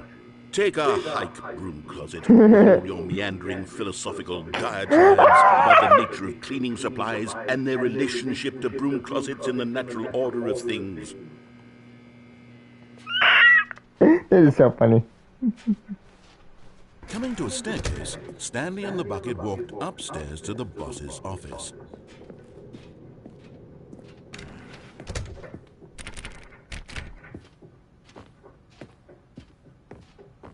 Stepping into his manager's office, Stanley was once again stunned to discover not an indication of any human life. Crushed by the weight of this revelation, Stanley may have broken down into an emotional dumpster fire if not for the soothing presence of the bucket. Even now, in his darkest of hours, did the bucket's warmth and guiding light pierce the dark clouds of confusion and chaos. It would be with him, always. The bucket would. And he knew it. The two of them were inseparable. At this point, Stanley was so absorbed in the tender spiritual connection he shared. The bucket did not react, except perhaps a tiny glow of warmth. Subtle, yes, but an unmistakable spark from somewhere deep within.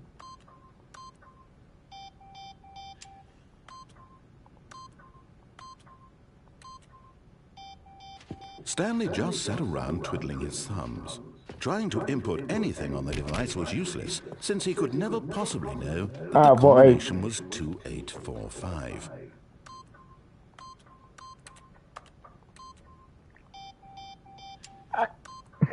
Okay. 2845. God, Mr. Nail is funny.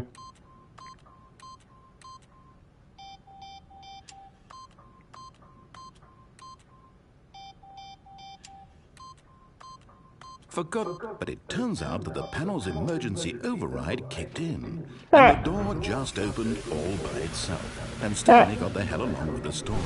Well, what to do? Then what kind of training? Oh, indeed. Oh, look!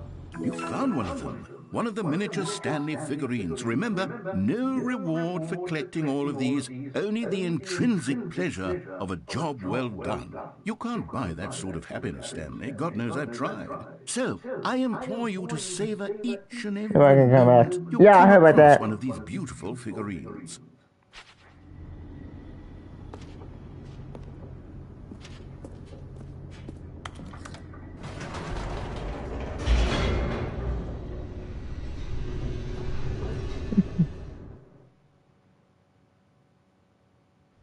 The elevator raced downward, plummeting towards an unknown fate. It would be all Stanley could do to keep himself together, if not for the bucket. Soothing him, comforting him, reassuring that in this darkest moment of uncertainty, he would be all right. The bucket is here for you, Stanley. Everything will be fine. Stanley and the bucket walked straight ahead through the large door that read, Mind Control Facility. I've seen it before. Nope. We're gonna do it. We're gonna escape. Although this passageway had the word escape written on it, the truth was that at the end of this hall, Stanley and the bucket would both meet a violent death. Yeah, right. Fuck you, narrator. I'm doing it my way. Shut. Stanley and the bucket still had every opportunity to turn around and get back on track. No. At this point, Stanley and the bucket were knowingly walking forward into a very painful death for each of them. That ain't if you had a bucket. Well, indeed. I'll probably check it. I'll probably check it out without the bucket.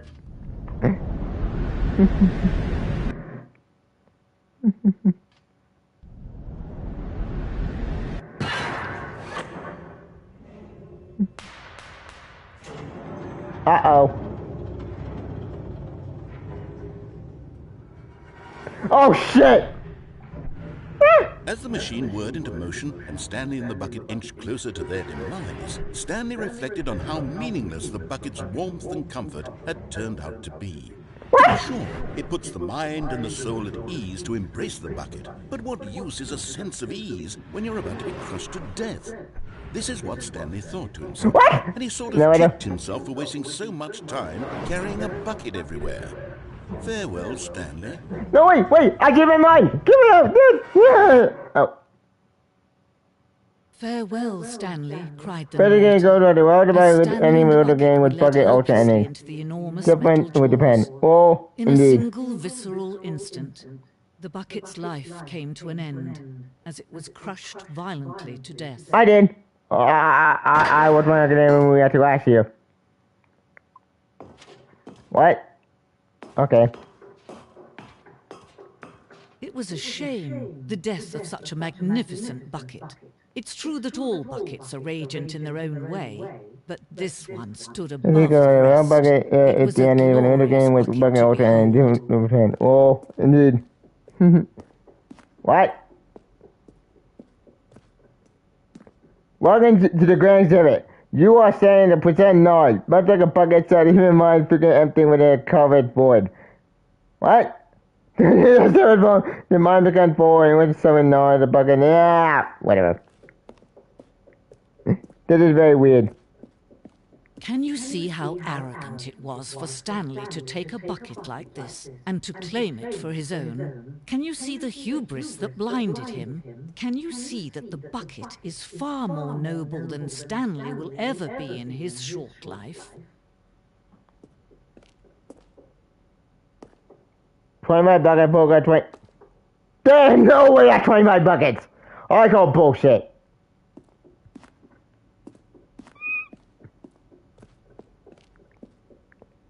Inferno bucket. The recommended Inferno bucket was in medieval era. It was so powerful that it drove down a nation. Yeah, I World Hermit last year. I'm back. I was getting the Blu-ray actually in August because it's my birthday month. Celebrate to me. Following the drove down a nation the war with one no control with billions died. Yet in spite of it all, the simple fact remained no one could control a bucket. Short book and analogy. Rex, we are sent into a son you enjoy Rex reaction.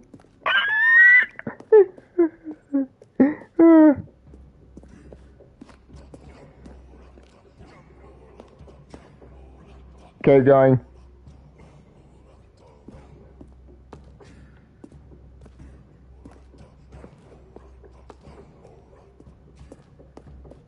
No man can own a bucket, and certainly not a bucket as dazzling to behold as this one. It is man who should kneel before the bucket. The peace of mind necessary between bucket and humanity. Have a clear cut the bucket maybe than yet more than all the hours to sit in narrated for own good. I can't jump.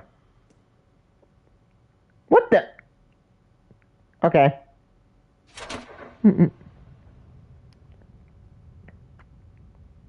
But there is something we can do. Something we can do together, you and I, that will right this terrible wrong. What? Let Stanley die. Let him be crushed by the machine. Don't reset the game. Don't give him another opportunity to run off with another beautiful bucket. We can save the world's buckets from their treatment as tools and implements. If only we let Stanley die together. The bucket shall take its place as ruler, as leader, as commander of a new world, a new vision.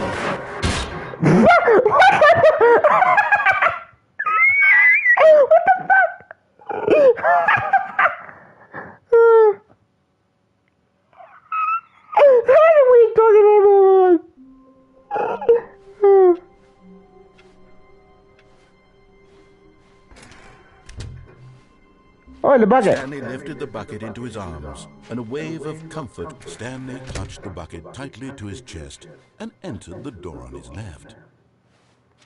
This was not the correct way to the meeting room. But Stanley had felt the bucket calling to him, telling him that the employee lounge was simply the place to be. And here it was. Had the bucket turned out to be correct? Was it? No, never mind. The bucket was wrong. Stanley took the door on his left to go back to the meeting room. No, Said the bucket. don't go to the meeting room. Go somewhere else. The cargo lift, yes. Go Hey, there. but Mr. Go Carter to with the a plan with cargo jumping lift. all car $5,000. That's new. I wonder. Oh, collectible. Another miniature Stanley figurine. This, there really must be a snappier name for these things. What about mini-stands? Stanley figs? What about Stanlerines? Yes, I think I like that. Another Stanlerine under your belt.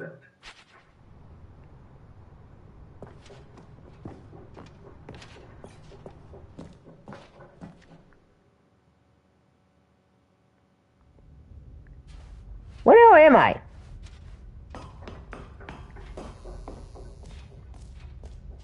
What the?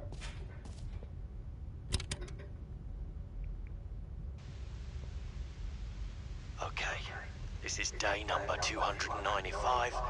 Tape number... I don't even know. I've lost track. Nothing feels real anymore. The longer I study this bucket, the less sense anything makes. The sheer euphoria I feel every time I pick it up. No matter how many times I've done it, it's always the same feeling.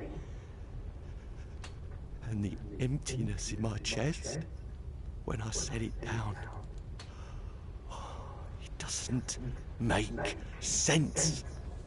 There's no explanation for it. I still haven't figured out why I see the world so differently when this bucket is in my arms. Okay. Why everything feels so... What do I do with this treasure? I can monetize it. What? It's unthinkable the amounts of money people will pay for even just an hour with the bucket. This is my golden ticket. But I have to be careful. Okay, this got really As creepy. soon as this gets out, there's going to be a target on my back. Even now, I don't know who might be trying to get... Uh-oh. What's that? Who's there?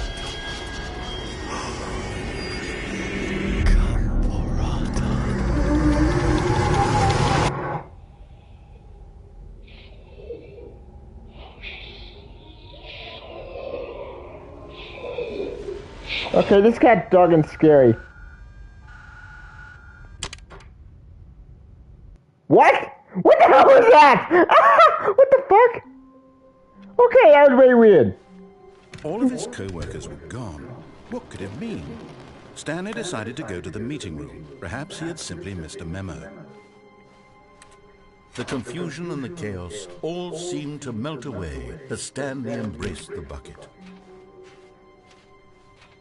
Stanley clutched the bucket tightly to his... This was not the correct way to the meeting room, but Stanley had felt the bucket... That was one of the weirdest dog getting out of my life. The employee lounge was simply the place to be. And here it was. Had the bucket turned out to be correct? Was no, never mind. The bucket was wrong. Don't touch the fucking Stanley took head. the door on his left to go back to the meeting room. Indeed. No, Said the bucket. don't go to the meeting room. Go somewhere else. The cargo lift, yes. Good. Said the bucket. Now ride the lift all the way to the top. There's something up there I need you to do. Stanley did not question why or how this bucket was speaking to him. It should have alarmed him, of course, because buckets can't talk. But Stanley chose not to think about this obvious fact. He was firmly convinced that the bucket had spoken to him, and he unthinkingly did whatever the bucket asked.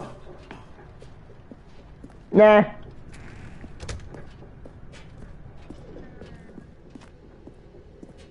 No, stop.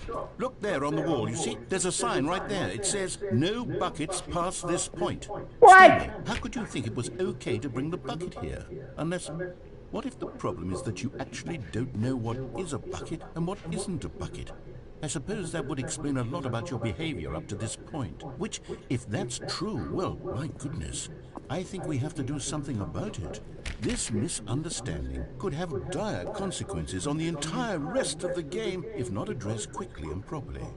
So much of the impact of the story is dependent on your understanding of what is and isn't a bucket.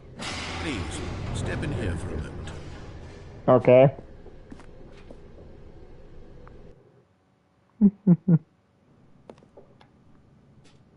Is it a bucket? I'm going to run you through some test scenarios, and you'll tell me whether or not the thing I'm showing you is a bucket. Simple enough, right? This should tell us everything we'll ever need to know about what is or is not a bucket. Okay, let's begin. Item 1. Is this a bucket? Correct. It is a hologram of a bucket, not an actual bucket. What? I was just joking. I didn't say it seriously. Item 2. Is this a bucket? Incorrect. It is a 3D printed recreation of a bucket, not an actual bucket. But it's a bucket. Huh? How is a joke? Item 3. Is this a bucket? Yes. Correct. This is a bucket.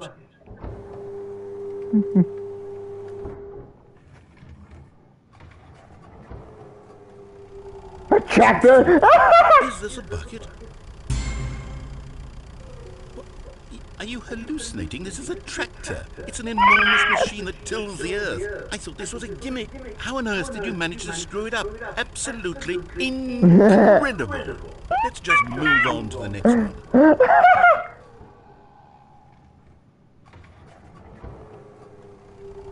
Is this a bucket? I know it's a tractor, but I'm not mentioning that way. It's funny. Correct. This is a bucket. Where's the tractor?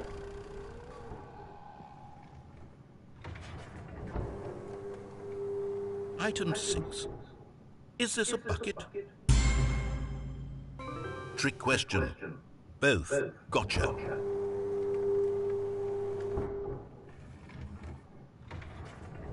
Item...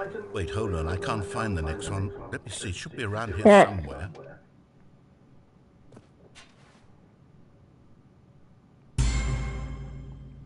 Yes. Thank you. There's nothing here. Of course it isn't a bucket. We both know full well that nothing isn't a bucket. Wait, when I say nothing isn't a bucket, that makes it sound like I'm saying everything is a bucket, which of course is not true. Unless... Is that what you think? Answer me straight, Stanley. Are you trying to tell me that you believe everything is a bucket? More true. You know what? I'm too confused to even sort it out.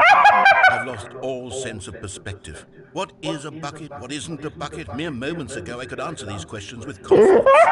And yet now I'm somewhat adrift. Do any of us know what a bucket is? Am I a bucket? Stanley, I can't keep doing this. I'm losing myself, and myself was all I ever had to begin with. I'm afraid the bucket is threatening to tear our relationship apart. I can't have that. I'm sorry. But I'm going to erase all buckets from the game entirely. Okay, here we go. No! You can't tell us apart! Bucky, you with me! Is everything gone? How did everything disappear? Wait, was everything a bucket? Every single thing in the game was a bucket. Oh my God, I had no idea. Except me. I'm not a bucket after all. And you, Stanley, you're still here. You're not a bucket either. Oh, this is wonderful news. We're not buckets. Yes, I actually feel much more at ease right now. It's delightful to get some clarity on that issue, but it doesn't change the fact that we haven't got a game. So, You raised tell the you game, what, idiot. I'll reset everything and we'll put back all of the buckets, okay? And we'll know that it's all a bucket. But if you run into anyone else, maybe don't mention that. Who knows what that information might do to a person? All right, here we go.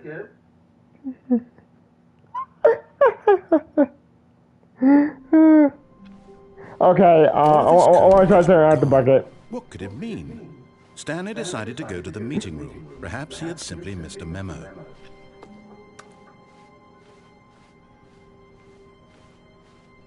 When Stanley came to a set of 2 open doors, this was not the correct way to the meeting room, and Stanley knew it perfectly well. Perhaps he wanted to stop by the employee lounge first, just to admire it.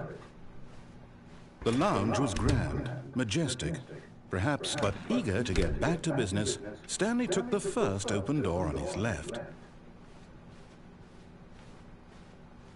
Stanley was so bad at following directions, it's incredible he wasn't fired years ago.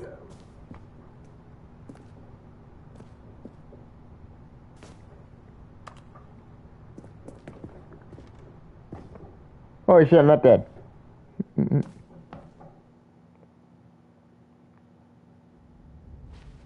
Stanley had now gotten himself so far off the beaten path that it seemed the office had begun. So far off the beaten path that it seemed the office had begun. So far off the beaten path. What the? You didn't think I was actually just recording, did you? What a silly and trite explanation that would be. All the back and forth between you and me, all the absurd adventures we've been through, and it all turns out I'm just a tape recording? It was all just in Stanley's head. I bet that's the kind of twist you think is revelatory. I bet each and every time you watch a movie where it turns out all to be in the main character's imagination, you must absolutely bolt off the couch in pure shock at the phenomenal and intricate storytelling. It must be so simple to be you. Life being an unending waterfall of surprises and delights.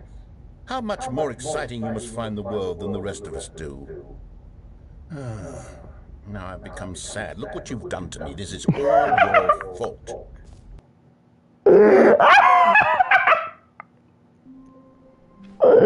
That's funny. All of his co-workers were gone. What could it mean? Stanley decided to go to the meeting room. Perhaps he had simply missed a memo.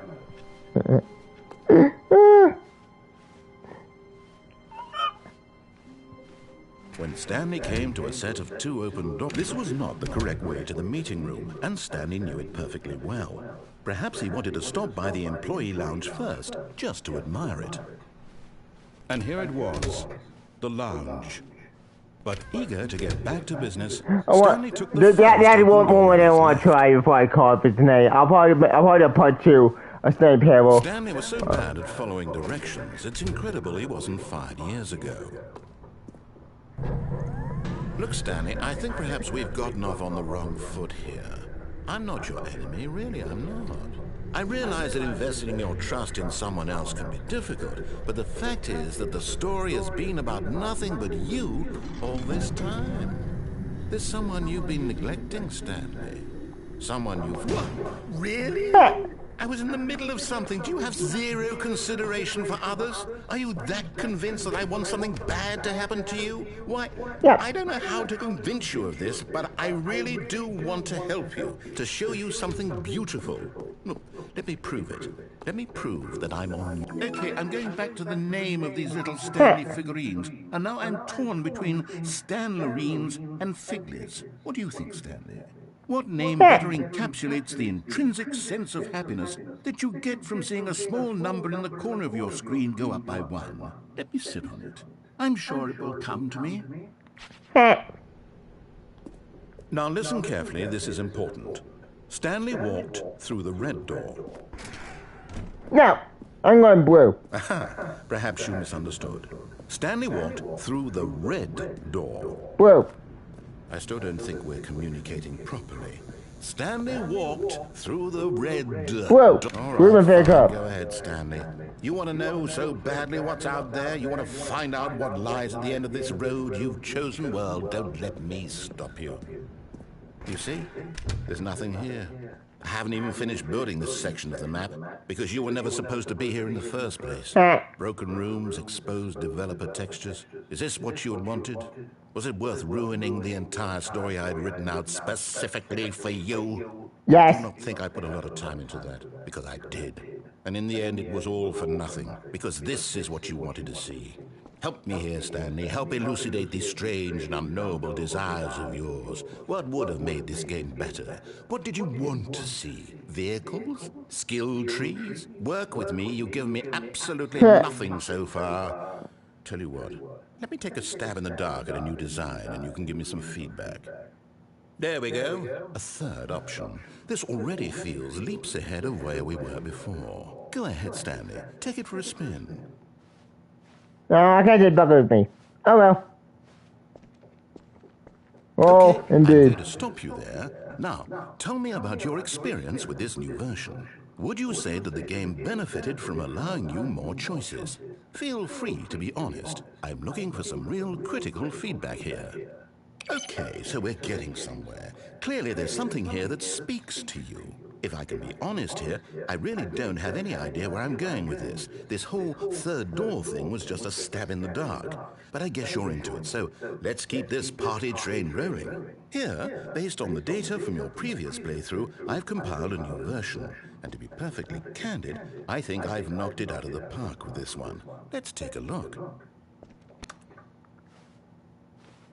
Stanley Parallel Worldwide Leaderboard.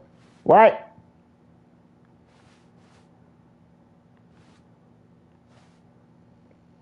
Good on Neo Skin, Nickel, Viola, Hogwarts, Lagoon. What? Neo 20 and 21% skip the player interested and only 3%. Complete again the police staying parallel career. How long does it take to get to the correct door? What? Why not ask some friend for help? Everyone friends with empty.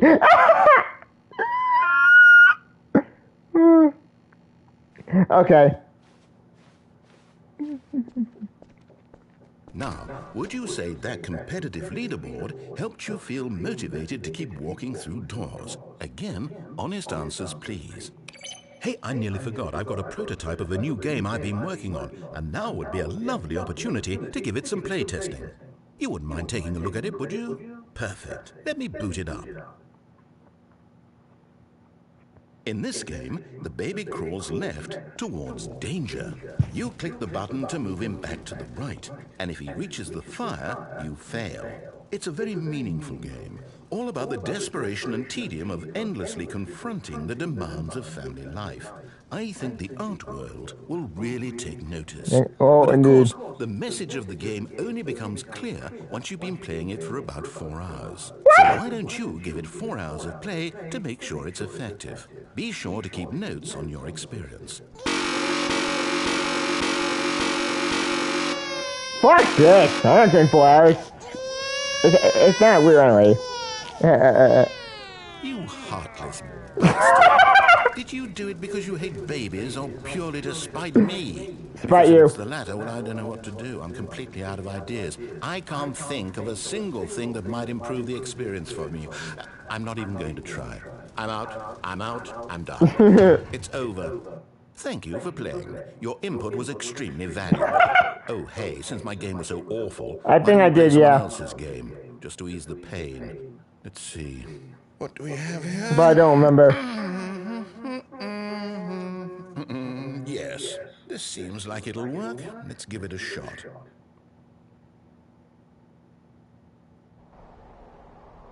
Oh, look, Firewatch. Aha! Fascinating. What do you think this game is about, Stanley? What's our backstory? What is our motivation? Well, it seems obvious to me that you are meant to play as a creepy man spying on innocent civilians below you from up high in your creep tower. Perhaps for some sort of twisted erotic purpose. Yes, that must be it. What a fascinating venture into the experience of total mental depravity. So far, I love everything about this game, Stanley. And it seems there's even more. Come, let's venture outward and see what else is out there.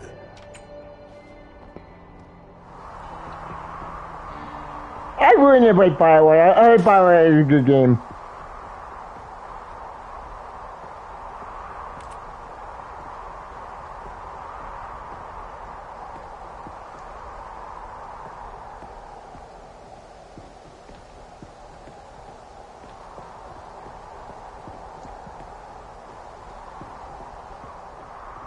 Oh, no. No, it can't be. It is. It's an open world game. Good God, quickly, block it off. Hey! What the hell? Thank goodness, Stanley. What a close call. You really wandered off into that thing.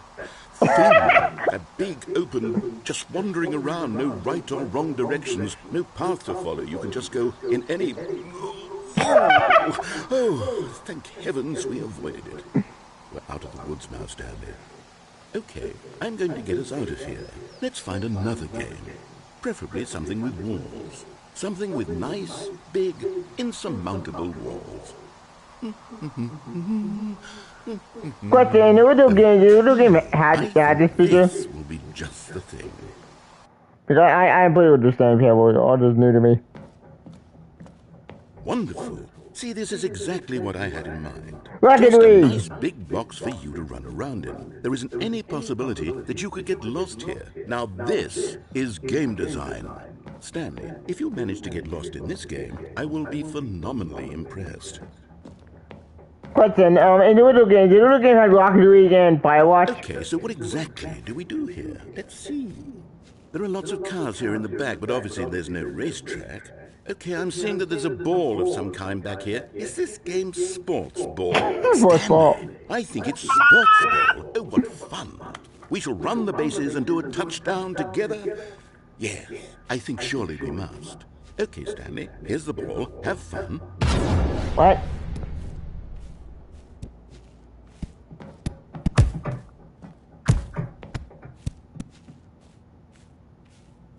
No, I had Portal and I got the 2 games. Second game. Oh, that sounds Are fun. you doing it? Are you winning? Is this fun? Is it better than my miserable little story that I worked so hard on? Stanley, I have a thought. And I realize I'm not a sportsologist. I really need to check out the Stanley Parable sometime and check that. The 2 games. I want to check the 2 jokes. Makes for an even more euphoric sports experience. I'm going to try it out. Here comes another ball. Yes! Oh goodness, that really does feel amazing, doesn't it? Stanley, I'm like a child in a confectionery shop. I simply have to have more. I'm insatiable. More balls! What? Wait, what?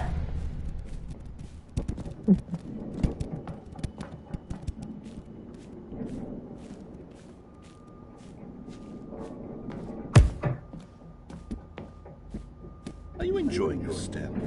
Are you having fun? Is this a real video game? Well, I sure hope you're having a good time, because guess what? It's over. That's What? right. Your little Hey, give me fun my is balls. over. This is my game, and what I say goes.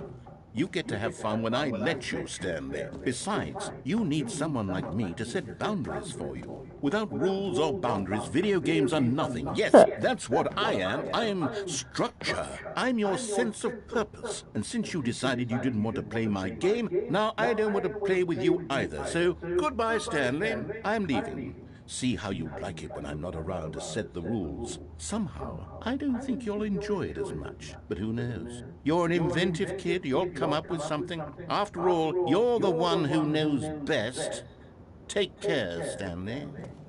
Yeah. Hold on. What are you doing? Goodbye.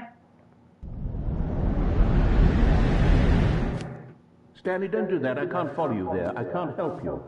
How will you write a story without me? You can't. You know that, Stanley.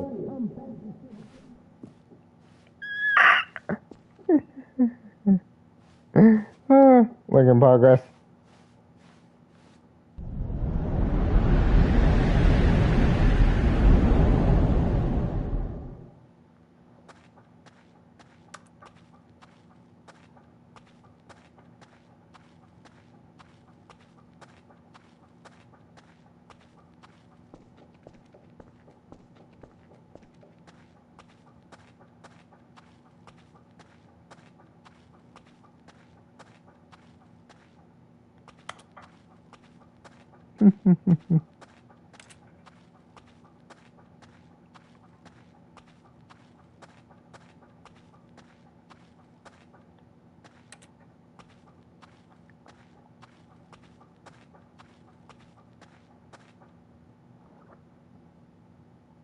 I wonder what he found.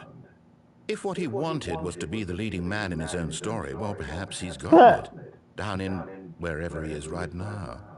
I wonder if he's happy with his choice, and if he's learned the heavy cost that comes with it. He'll understand soon what I was trying to tell him. He needs me. Someone who will wrap everything up at the end, to make sense out of the chaos and the fear and the confusion. That's who I am. That is what I mean to this world. Oh, yes. Yes, I'll be back. There's no other way. Once this ends, after it all comes to a close, then I'll be back. The end will be here soon. Very soon. I can wait.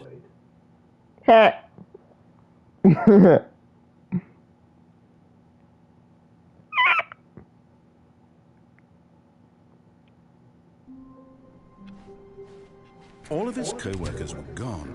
What could it mean? Stanley decided to go to the meeting room. Perhaps he had simply missed a memo. Warmth spread through Stanley's arms. With the bucket in his arms again, he was home.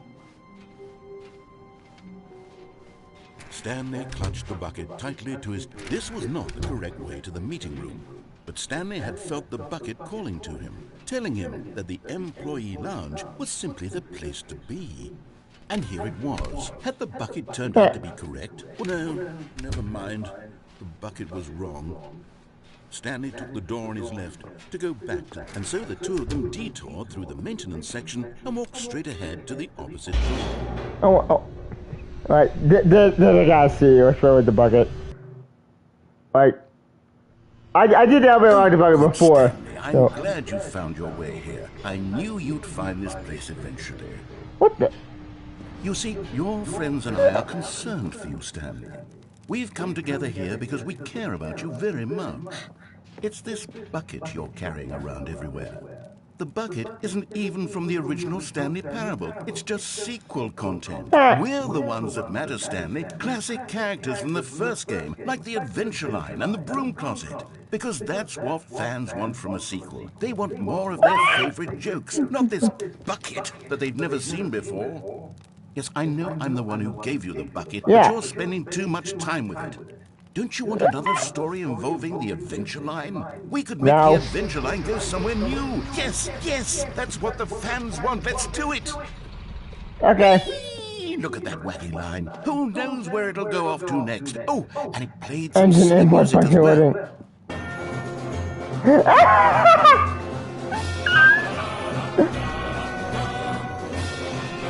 Now this is what the Stanley Parable is all about. Don't you remember all those great jokes from the original dialogue? Also, Stanley is addicted to drugs and hookers. Yes, it's as classic now as it was back then. Let's do it for the fans, Stanley. Let's give them more content exactly like this. But if we want to do that, you're going to have to give something up. Don't you get it, Stanley? We need to get rid of the bucket.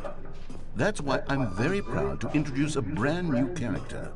This is the Bucket Destroyer. What? No! I think it'll make a wonderful new addition to the rich lore of the Stanley Parable. True, it also was not in the original game, but it's such a well-fleshed-out character with so much personality that to me it already feels as though it's been part of the cast all along. Don't you agree?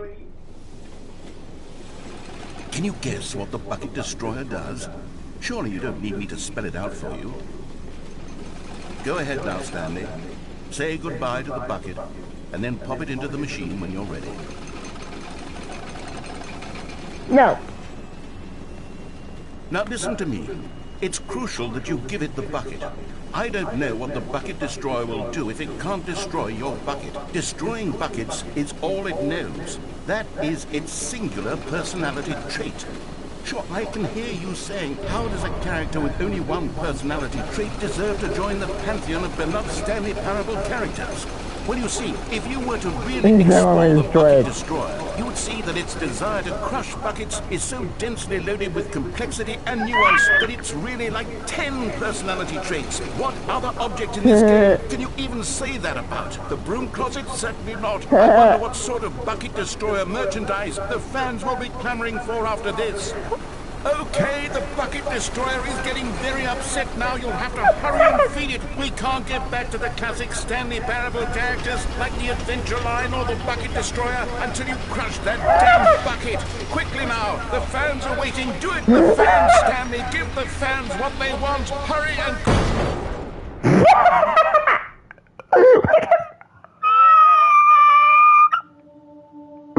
What's happening? Bucket destroyer. My prized creation. You had so much potential. We were going to do such marvelous things with you, tell such spellbinding stories about you. All of it squandered now. Goodbye, new friend. For the moment in time that you were here, you were magnificent.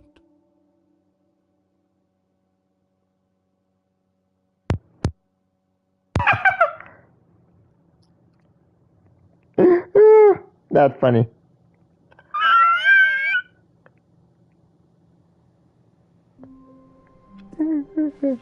All of his co-workers were gone. What could it mean? Stanley decided to go to the meeting room. Perhaps he had simply missed a memo.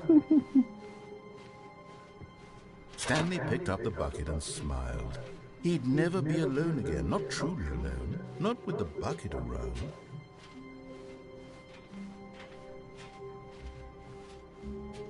What the? Okay, this is new.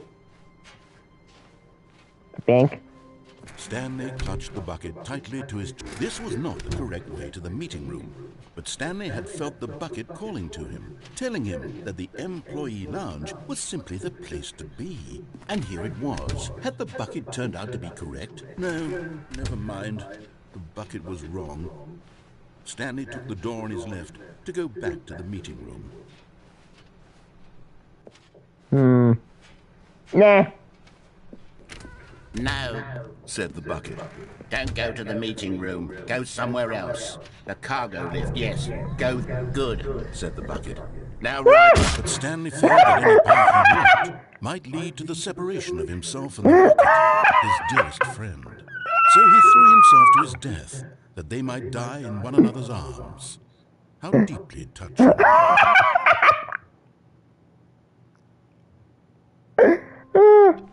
And that means you All had of an his accident. co-workers were gone. What could it mean? Stanley decided to go to the meeting room. Perhaps he had simply missed a memo.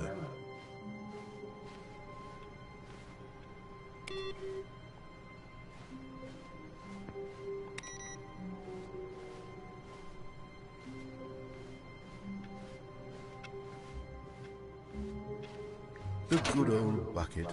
Just Stanley and the bucket, off on another thrilling adventure together. Stanley clutched the bucket tightly to his chest. This was not the correct way to the meeting room, but Stanley had felt the bucket calling to him, telling him that the employee lounge was simply the place to be. And here it was. Had the bucket turned out to be correct? No, never mind. The bucket was wrong. Stanley took the door on his left to go back to the meeting room. No, Said the bucket. don't go to the meeting room. Go somewhere else. The cargo lift, yes. Go. Oh, well, look who's got cold feet. Well, from here, it looks like the only way forward is down, since the lift won't be coming back, but that's okay. You've got a bucket. Did you know that buckets are routinely used as cushioning lifts? But Stanley feared that any path he walked might lead to the separation of himself and the bucket.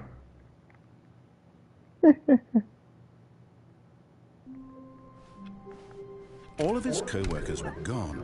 What could it mean? Stanley decided to go to the meeting room. Perhaps he had simply missed a memo. Okay. Time of the red door. I want to check the red door, actually. And then I'll probably call for today. Because I need a Stanley came to a break. set of two open doors. This was not the correct way to the meeting room, and Stanley knew it perfectly well. Perhaps he wanted to stop by the employee lounge first, just to admire it. it was okay. Uh, But eager to get back to business, Stanley took the first open door on his left.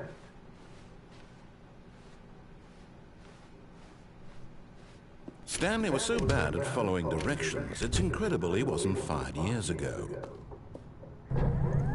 Look, Stanley, I think perhaps we've gotten off on the wrong foot here. I want to try the red door, actually. I'm not.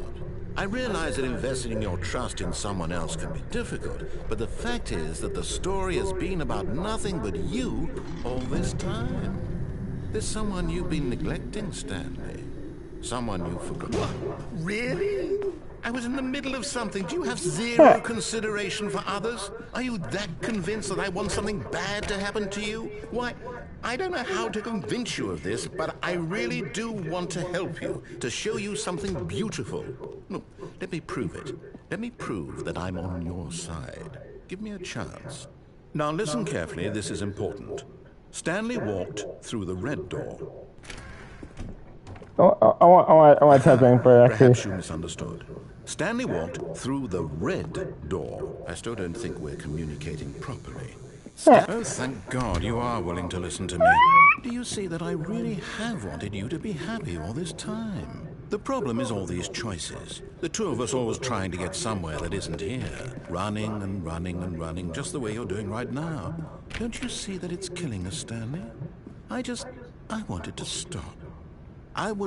We would both be so much happier if we just stopped. And I think I have a solution. Here, let me show you.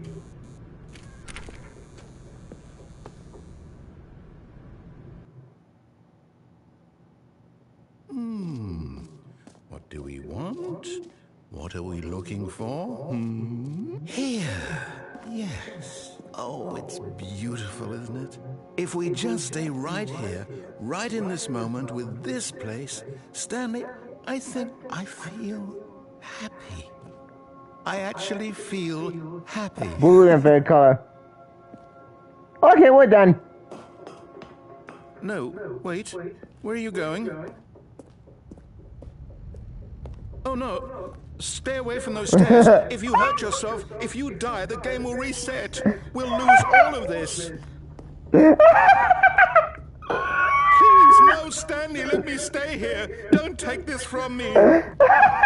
Please, Stanley. No! Oh, thank God. You lived. You had me worried there for a moment. Now, can we please get back to the other room? There. See? This is what you want. This is where we can both be happy. We really can. If we stop moving, we just have to stop moving.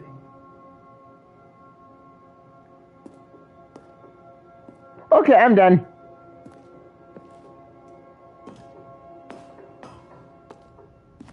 Stanley, go back. There's nothing good that can come from this.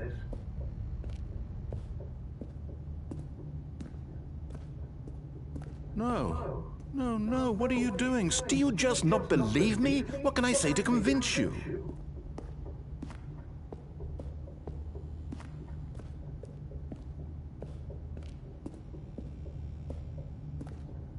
Goodbye. Stanley, let's go back to the other room. Can you do that for me? Yes, perhaps you can. Perhaps you finally see what I'm talking about.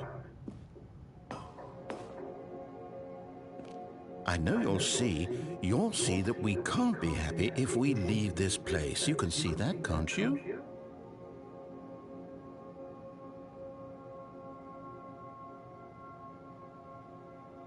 Boring. Oh, a tiger. I'm done. No, perhaps not.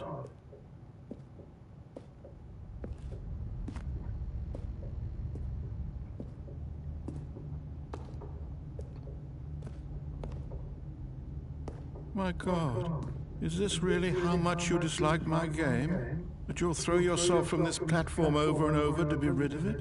You are literally willing to kill yourself to keep me from being happy. Am I reading the situation correctly? Goodbye. maybe you're just getting a kick out of it. I don't know anymore. I just wanted us to get a look. Do you actually want to stay alive? Or are you just teasing me? Probably teasing you. Or both.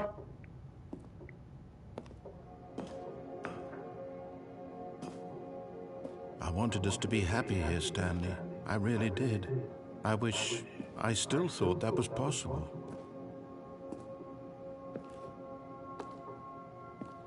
Okay.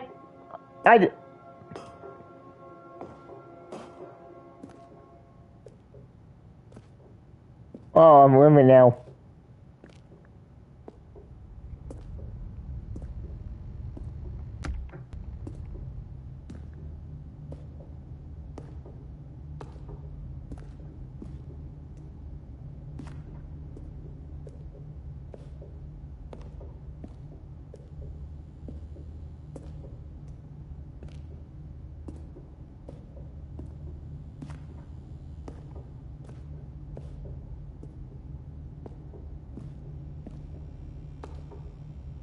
Goodbye.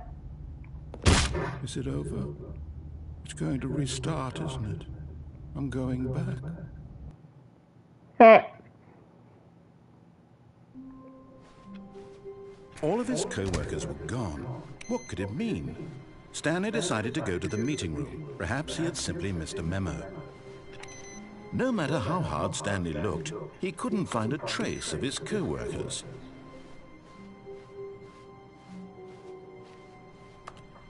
Where are we going today? The bucket asked. Stanley just smiled. Anywhere they went together would be perfectly fine with him.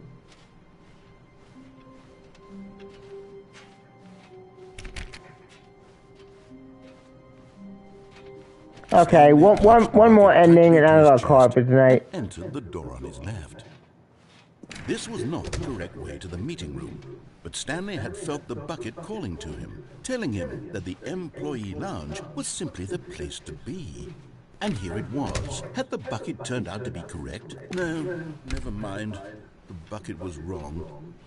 Stanley took the door on his left to go back to the meeting room. No, Said the bucket. don't go to the meeting room. Go somewhere else. The cargo lift, yeah, good. Said the bucket. Now ride the lift all the way to the top. There's something up there I need you to do. Stanley did not question why or how this bucket was speaking to him. It should have alarmed him, of course, because buckets can't talk. But Stanley chose not to think about this obvious fact. He was firmly convinced that the bucket had spoken to him, and he unthinkingly did whatever the bucket asked.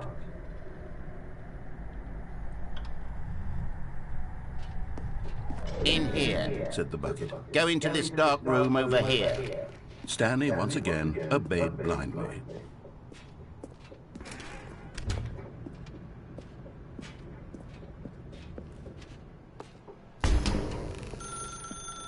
Now pick up the phone. Whoa, hold on. Why did you unplug the phone? Were you trying to resist the bucket's orders? Stanley, I was joking. Obviously, the bucket isn't talking to you and telling you to do things. Buckets can't talk. It was a joke. Don't you get the joke? It's funny, Stanley. A talking bucket. Can't you see? Oh, goodness. I must have really bungled up the delivery if you actually took me seriously. Where did I mess up the joke? Should I have paused for longer or spoken quicker? Comedic timing is so difficult. I wish I were better at it, but there isn't exactly an instructional video on comedy that one can watch to fully... Oh, wait, yes, there is. It's sitting right here. Let's take a look. What is comedic timing? What is comedic timing? Sorry. How does it work? How long should it last? How can it be used to effectively silence your political enemies? And more importantly, can it be taught in its entirety within 90 seconds? Thankfully, the answer to all of these questions is yes. Let's dive deeper.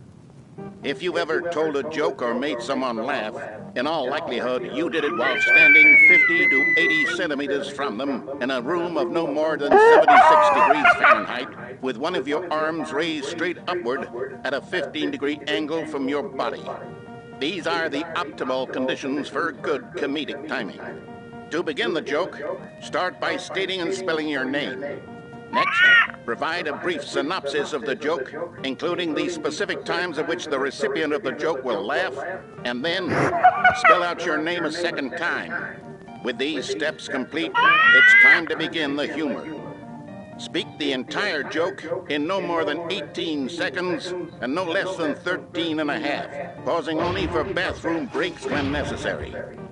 When the joke has concluded, it is customary to inform your listener that the joke is over by declaring in your loudest possible voice, "I'm Dunny with the funny." Let's practice screaming, "I'm Dunny with the funny" now.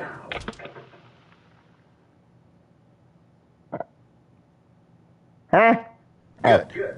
This saying is a perfect example of expectations management, which is the cornerstone of good comedy. Finally, it's time to hand out surveys. Collecting hard data from your audience on how rapt they were throughout the joke is the only way to grow or learn as a comedian. An effective survey should be no less than 10 pages long and should include the same question reprinted several times, just to ensure the survey taker is actually paying attention and not simply filling in answers at random. And that's all there is. With these strategies at your disposal, you'll have audiences doubled over in laughter and even tripled over in laughter in no time at all. Just remember to let them stop laughing at some point, you gut-busting little scamp. After all, we're each of us needed on the front lines of the war to fight the 12-legged invader who threaten our very existence, and to very likely die in a hailstorm of bullets and mandibles. All of us must be prepared to give our lives to this noble cause, just as our children must do after us, and their children after them. Godspeed, and may Earth reign supreme. Hey, goodness, this video is a little outdated, isn't it? Well, no matter. I think the fundamentals of proper comedic timing are still as relevant today as they were back then. So with that in mind, I believe the only way forward is for us to return to the two doors and walk through all of this again, so I can try telling my story with more appropriate comedic delivery. Come along, let's head back.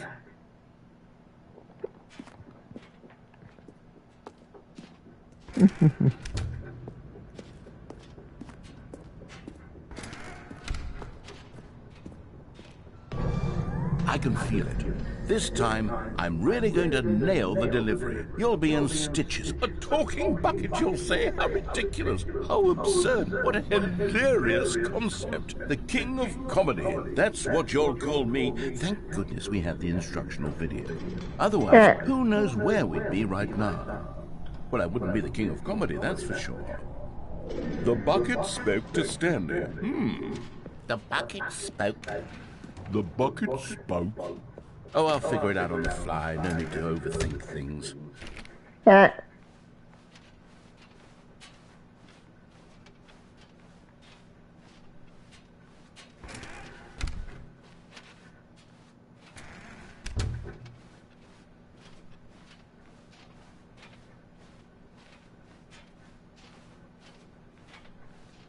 Here we go. You ready? When Stanley and the bucket came to a set of two open doors, they entered the door on the left. No. You were supposed to go through the door on the right, leading back to the phone. Did you not even look at the instructional video? I think this is all covered very clearly. There's no way I can make the comedic timing work now. It's done. The joke is completely done and over. It's all your fault, Stanley. I'm going to be ridiculed in the community of other joke writers. I'm going to be shamed at every one of our meetings from now on. All because you couldn't watch a simple video and take a hint. Are you proud of yourself for bringing me down, Stanley? Are you proud? Here we go. You ready? When Stanley and the bucket came to a set of two open doors, they entered the door on the left. No. No. You were supposed to go through the door on the right, leading back. Here we go. You ready?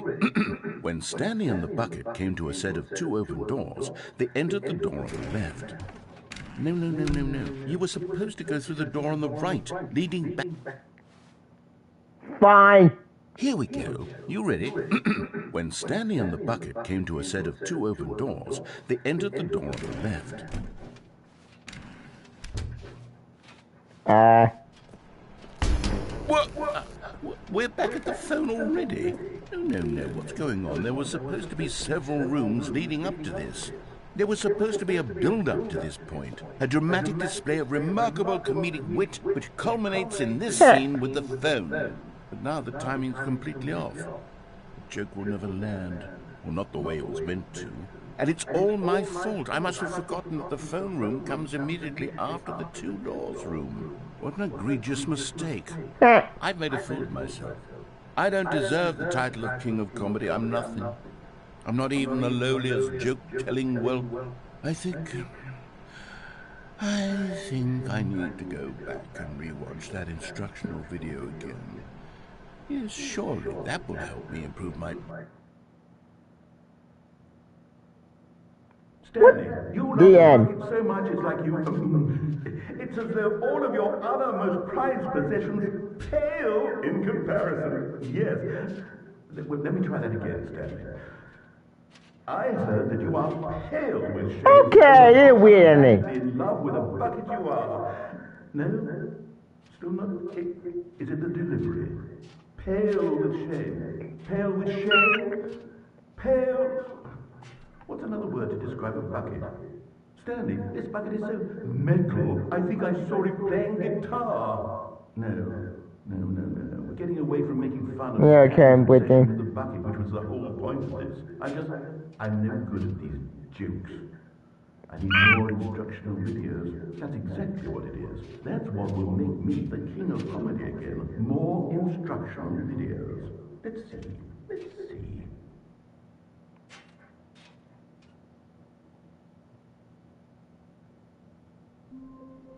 Alright, I'm gonna call it. Alright, what are you doing? On broadcast, I'm gonna join my Stanley Parable playthrough part 1, I think? Yeah, it's probably part 1.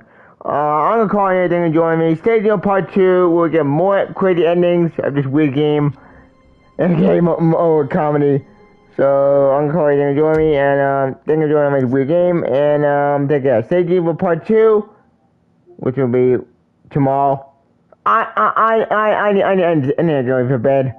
Like I said earlier, so thank you, Jeremy, thank you, Biscuit, thank you, Michael Brand, thank you, comic friend, well, the Elite Battle Angel, thank you, Sick, for joining me, and, thank you for joining me, and take care, see ya.